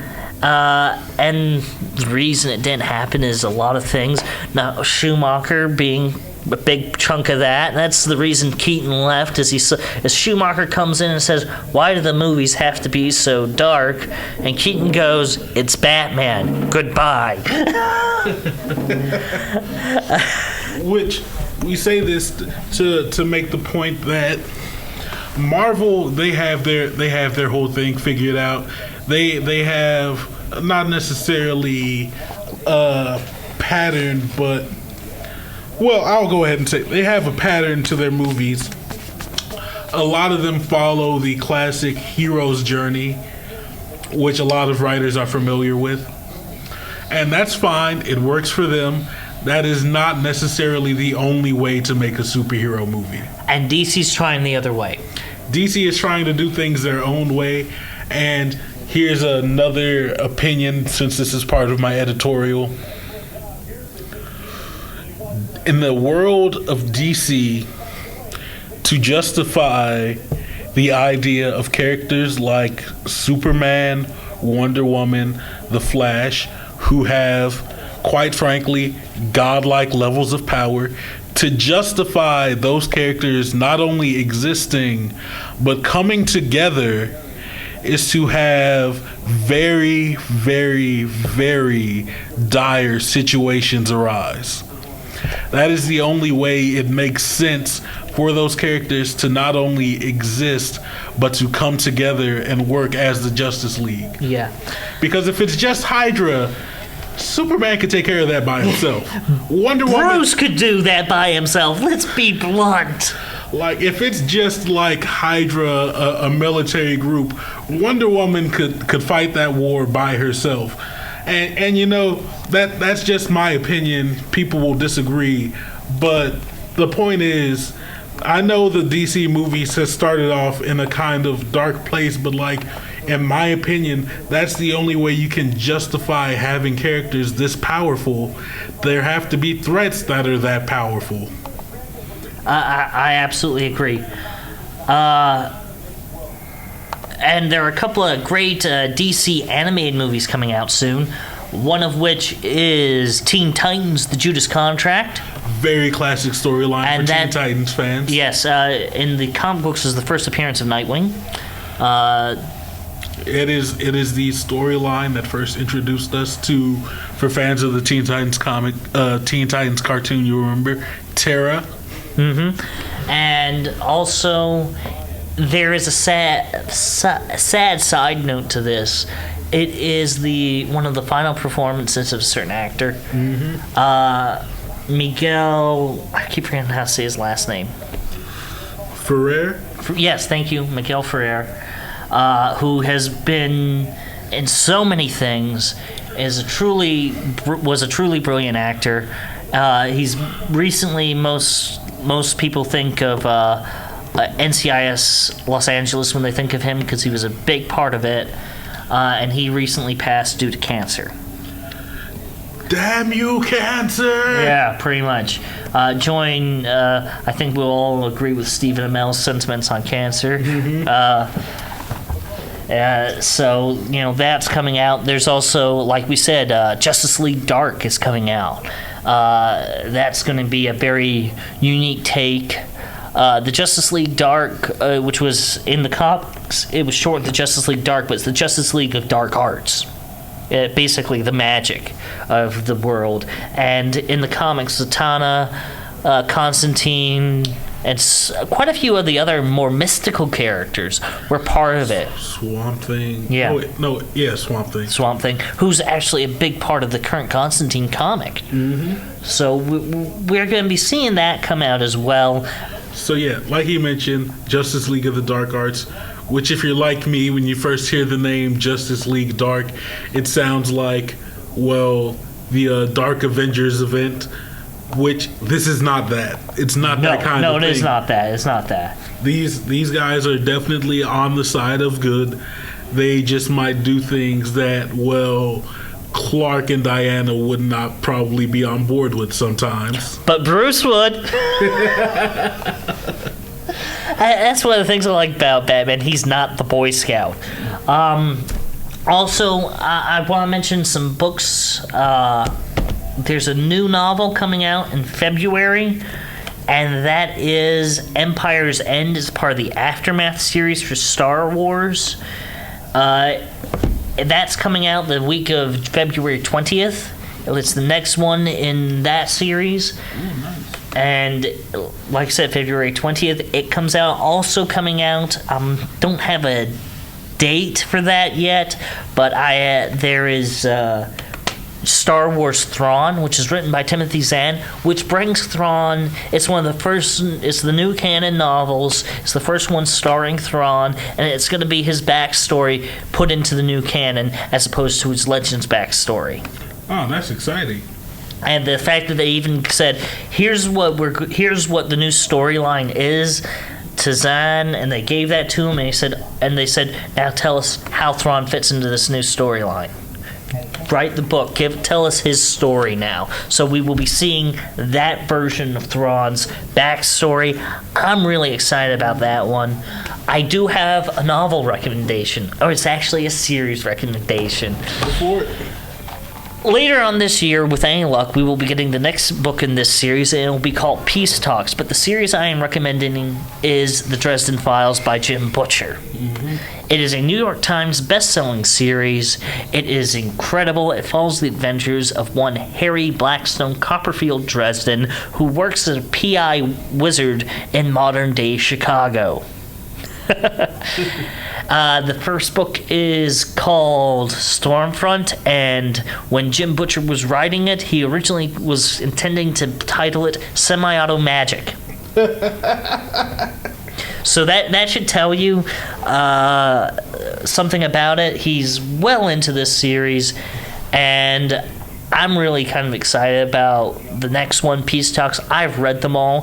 Funnily enough, someone who's very near and dear to those of us who watched Buffy the Vampire Slayer does the voice of Harry, because it's written in the first person. Harry's the one telling you the story. But James Marsters, who played Spike in Buffy, does the audiobooks. He's done each and every one of them. He couldn't do one of them, and they actually went to him and said, can you come back and redo it? And so he went, yeah, sure, I'll come back and re-record it. And now that's the only one you can find on Amazon. And the one the other guy did wasn't as good, because I've heard both. He did not do as good a job. James Marsters, though, in his natural American accent, is Harry. That is something there. So I would say enjoy this, go read it. And the thing is, you can pick up these books anywhere in the series, and it'll even give you backstory explanations. So I really do recommend reading the first novel, Stormfront, because it was Jim Butcher's very first novel he ever published. And it's well done, but you can see as he writes in that how he progresses as a writer. And he just gets better and better with each version of Dresden that comes out. So, like I said, pick up either Peace Talks when it comes out, or go pick up any of the ones that are out right now. I think we have conventions coming up too.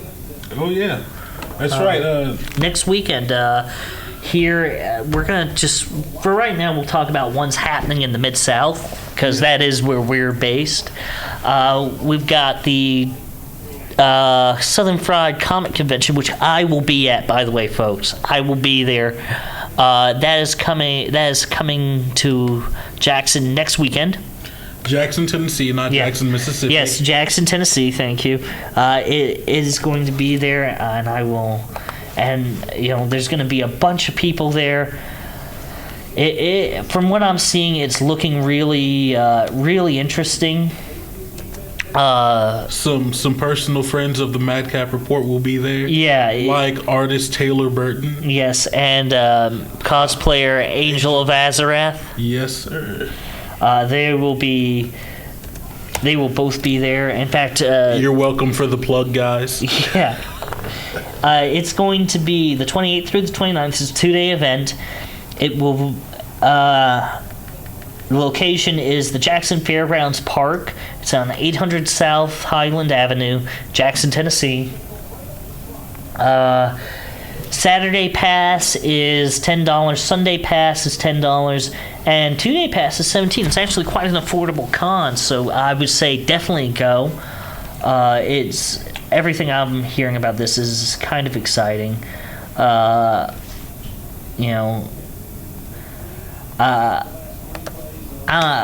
Go see it. I mean, they've got a few celebrity guests coming to it.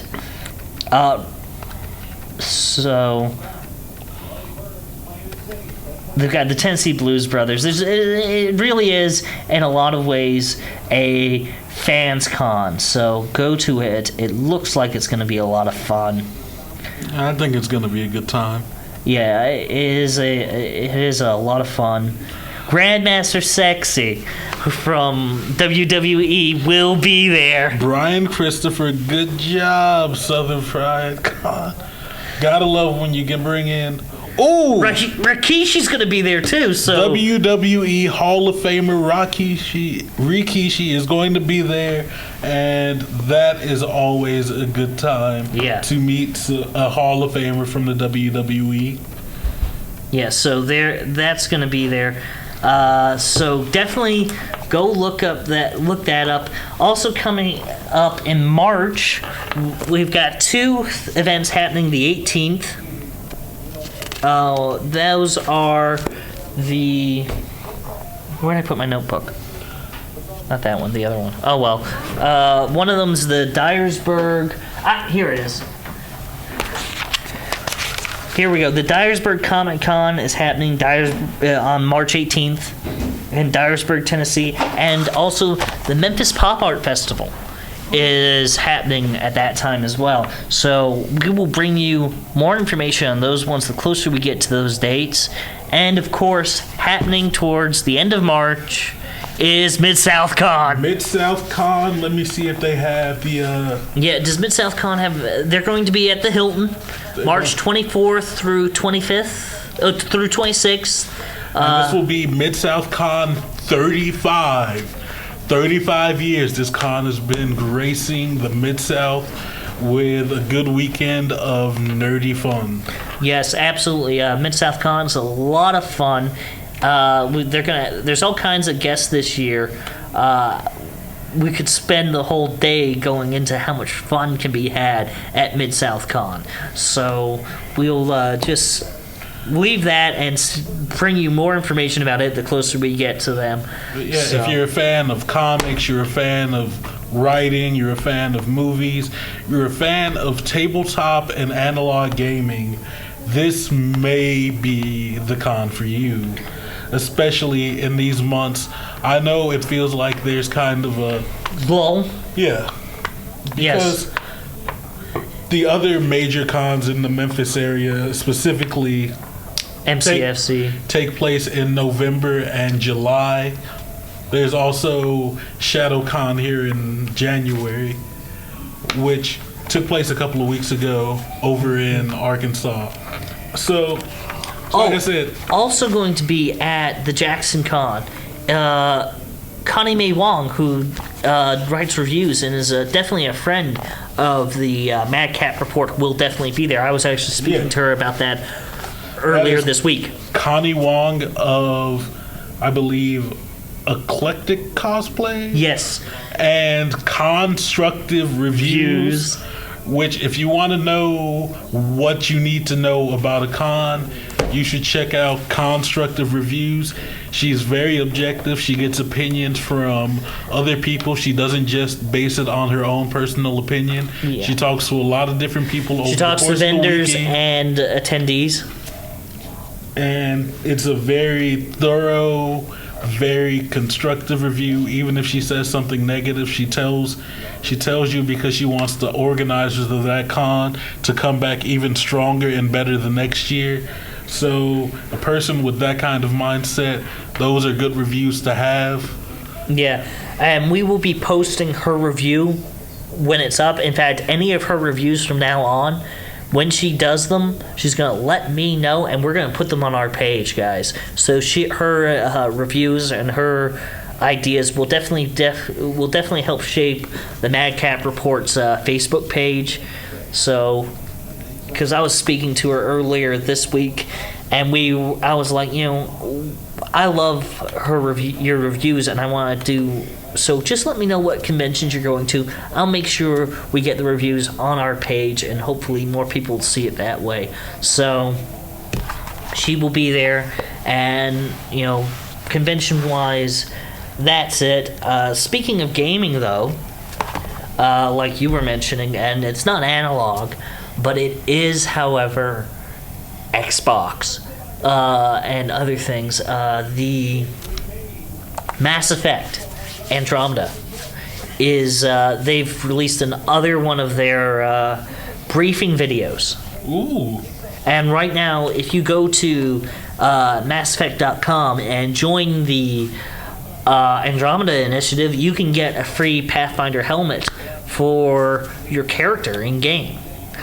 And that, I'm sure it'll give you some kind of boost, because usually when EA Games gives you something like that, it's going to be a help to your character, not just something that looks cool. Indeed. So they're doing that, and this one's about your new ship, the Tempest, and your new vehicle, the Nomad. And I've already watched it. I'm got Andromeda already pre-ordered, so I'm doing this to get the free helmet, and I've already watched all 3 briefings. It's very interesting. It looks like this game's going to be a lot of fun. There's all kinds of stuff coming out in the gaming world, one of which is, of course, recently we saw the Nintendo's info about the Switch come out. New Zelda. Yeah, the new Zelda. Open world Zelda. Yeah, and that's for those of us who are old school fans, which definitely puts me in the same boat, because Zelda's the same age as I am. Yep. The American version, anyway, came out in 1986. So I'm literally as old as Link. But yeah, we have a new Zelda. We have a very interesting new Mario game on the Switch. Yeah, there's so many things coming out. And that's going to be fun. Since I mentioned analog and tabletop gaming, I'm going to go ahead and brush on one thing.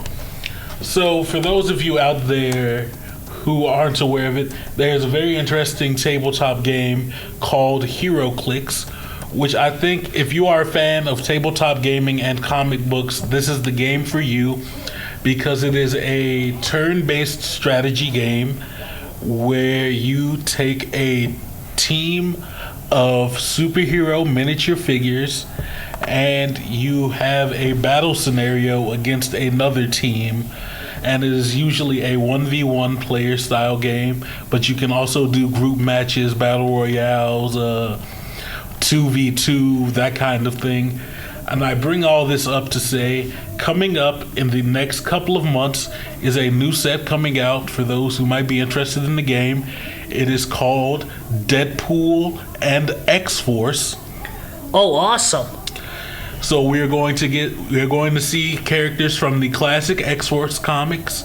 We're going to see characters from the new Deadpool comics, including the Mercs for Money.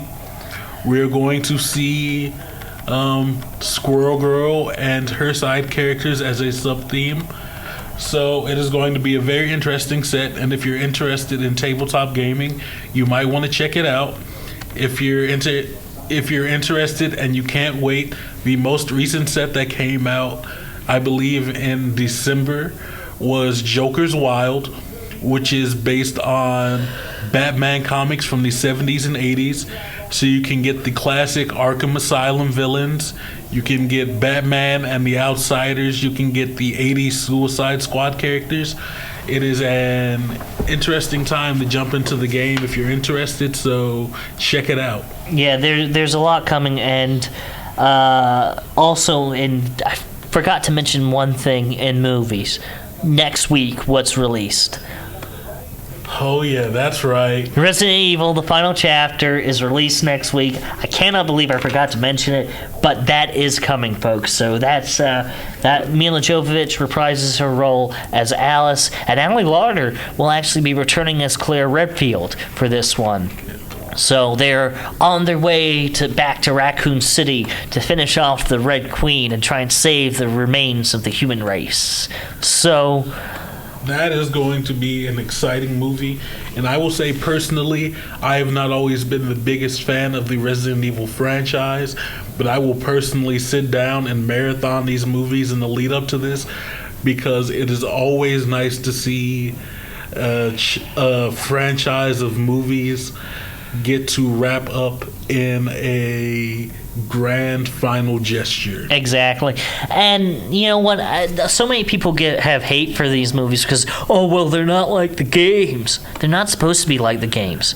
If they were like the games, each movie would suck. They would be 4 hours long, and it would be Mila Jovovich solving a puzzle with moving statues for 3 hours of it. Pretty much. But the sorry, fans of the Resident Evil games. No, you're not entirely wrong. I mean, there is a lot of puzzle solving and the like in those games, but the Paul W.S. Anderson, when he went and was making that writing that movie, said, "I'm not going to do it like the games. I'm going to do it in its own universe. I'm going to use a new concept for it and see how it works." And you know what? If people didn't like that movie, it wouldn't be $1 billion franchise of movies. Each one made $100 million in box office easy. So then think about all the DVD releases, Blu-ray releases, and everything else that goes along with that. That's got to be $1 billion film franchise. Definitely. And you know, a lot of people say I know some people that are like, oh, well, that's my guilty pleasure. I don't feel guilty at all for saying I love those movies. I mean, I like the games too, but you know, it's like what DC used to do with the Elseworlds stories. You know, it's just an alternate universe. Yep. Another take on how things might have happened. So I definitely, the reason I was that suddenly it came to me that I'd forgotten about to mention during the movie reviews is Resident Evil number 7 Biohazard comes out in 2 days. Oh, that's right. Not only do we have a new movie coming up, we have a new game. Exactly, we've got that. So everybody can be happy. Psych. On the 31st of January, we have Digimon World Next Order on the PS4. And Biohazard's actually going to be on PC, PS4, and Xbox. Awesome. I'm just going to hit some of the ones that really catch my attention here. Fire Emblem Heroes is going to be on the Droid and iPhones. Which there are a lot of Fire Emblem fans out there. Yeah. Poochie and Yoshi's Woolly World is coming to the 3DS on February 3rd. WWE 2K17 is coming to Windows on the 7th. Which is a little strange, but wait, why not? Yeah. Halo Wars 2 comes out the 21st of February on Windows and Xbox One. So there's some fun video games coming out soon. Breath of the Wild comes out for Wii U and the Nintendo Switch in early March. Yeah. So that's something to be looking forward to. Lego Worlds actually is released in February 24th on Windows, PS4, and Xbox One. Star Trek Bridge Crew for those HTC Vive, Oculus Rift, and PlayStation VR fans is coming out on March 14th. Tom Clancy's Ghost Recon Wildlands comes out March 7th on Windows, PS4, and Xbox One. March 3rd, The Legend of Zelda Breath of the Wild, Wii U, and Nintendo Switch. And my goodness, it is almost here already. March 21st, that is when we get Mass Effect Andromeda. It is that close. On Windows, PS4, and Xbox One, on release day, it will be on all three. You will be able to get all three versions. We are almost there. And the Kingdom Hearts HD Remix 1.5 and 2.5 are being released March 28th on the PS4. Attack on Titan, Escape from Certain Death is coming out March 30th on the 3DS. And you know what? I'm going to cut off there because I could go on and on and on. So we'll stop there. The point is, even in the world of video games, there's a lot of exciting things coming up in the very near future. I do have to mention this, though. Injustice 2 comes out in May 16th. It's coming. That one I absolutely have to mention because it is coming soon. That's going to be a hell of a lot of fun because, God, I love the first one. The combination of Mortal Kombat style fighting techniques mixed with superheroes, you cannot beat that as a game, as a fighting game. I'm sorry. And also, incidentally, it is a very, very, very... I know I've used that three varies thing already this episode, but it is still a very interesting take on the DC universe in and of itself, because this is an alternate universe of the DC universe, and there's also a comic series that goes along with it because there were that many people interested in the storyline of the Injustice game, the original. Anything you want to mention that's coming that you're really excited about that we maybe haven't touched on yet? I'm trying to think. Because there's something I meant to watch this weekend that I didn't get a chance to. There's one thing I want to get. And you want to know why I wanted to watch this weekend and I couldn't? What's that? Triple X, The Return of Xander Cage. Yeah, that's right. Ice Cube's in it. He reprises his role as Darius Stone, so we get both X's for one. Yep. That's something. It's something else. Hey, it's got Samuel L. Jackson, Vin Diesel in it. You know, I mean, the Triple X series was never Martin Scorsese films. It doesn't have to be. Exactly. This thing where we want absolute amazing filmmaking and everything, I don't agree. Sometimes a movie's just good fun, and Triple X falls in that category. Yeah. I did want to give a quick shout out to a comic from Image that came out this week. Charles Sewell and did the writing, and Ryan Brown did the art, I believe. I'm trying to pull up the info right now to make absolutely certain. Oh, you mean curse words? Yes. It is a personal favorite here at a local comic shop that Madcap is affiliated with, Jupiter Comics. Yes, Jupiter is kind enough to allow us to record in their party room when we do our episodes, so thank you for that, Jupiter. And everyone, you've got to come. If you are in the Mid-South, you should come by, see Jupiter. The guys here are a lot of fun, and if you've got questions, they've got answers, or they know someone who does. And like I said, I want to give a quick shout out to this comic book, Curse Words. It's from Image Comics. It is a very interesting story, extremely well done art. The cover grabs your attention immediately when you see what appears to be a wizard riding a motorcycle with his magic staff strapped to his back, and he is riding away from a dragon. God, I need to check this out because it's reminding me a lot of Dresden. Yeah. You should look into Dresden because if you're finding this interesting, you'd find that interesting too. Yeah, I will check it out. Yeah, because they've started doing Dresden comics as well. Yeah, that's right. Calling my nerd cred. I haven't read the Dresden Files yet. Deal with it. Well, there's so much out there to read. You can't possibly catch all up on all of it at once. And God knows I've tried. Oh, yeah, that's right. We didn't mention this. We'll get to it later. But just a quick note. Walking Dead returns next month. Oh, Supernatural comes out Thursday. Oh yeah, that's right.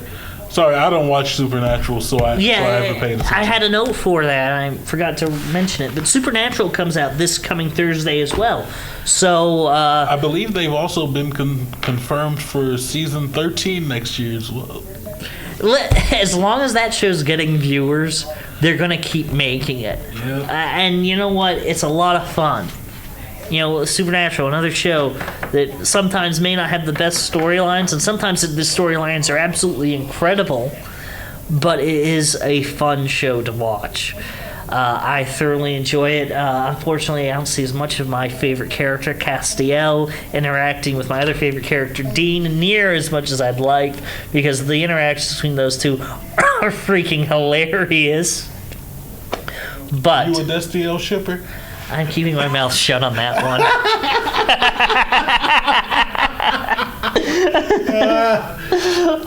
Had to ask. But yeah, that's definitely coming out there. But that's definitely one of my favorite bromances. I'll say that. That is a bromance, definitely. But yeah, I'm excited about that as well. I can't. I think I'm. There's so many things I could go into, folks. That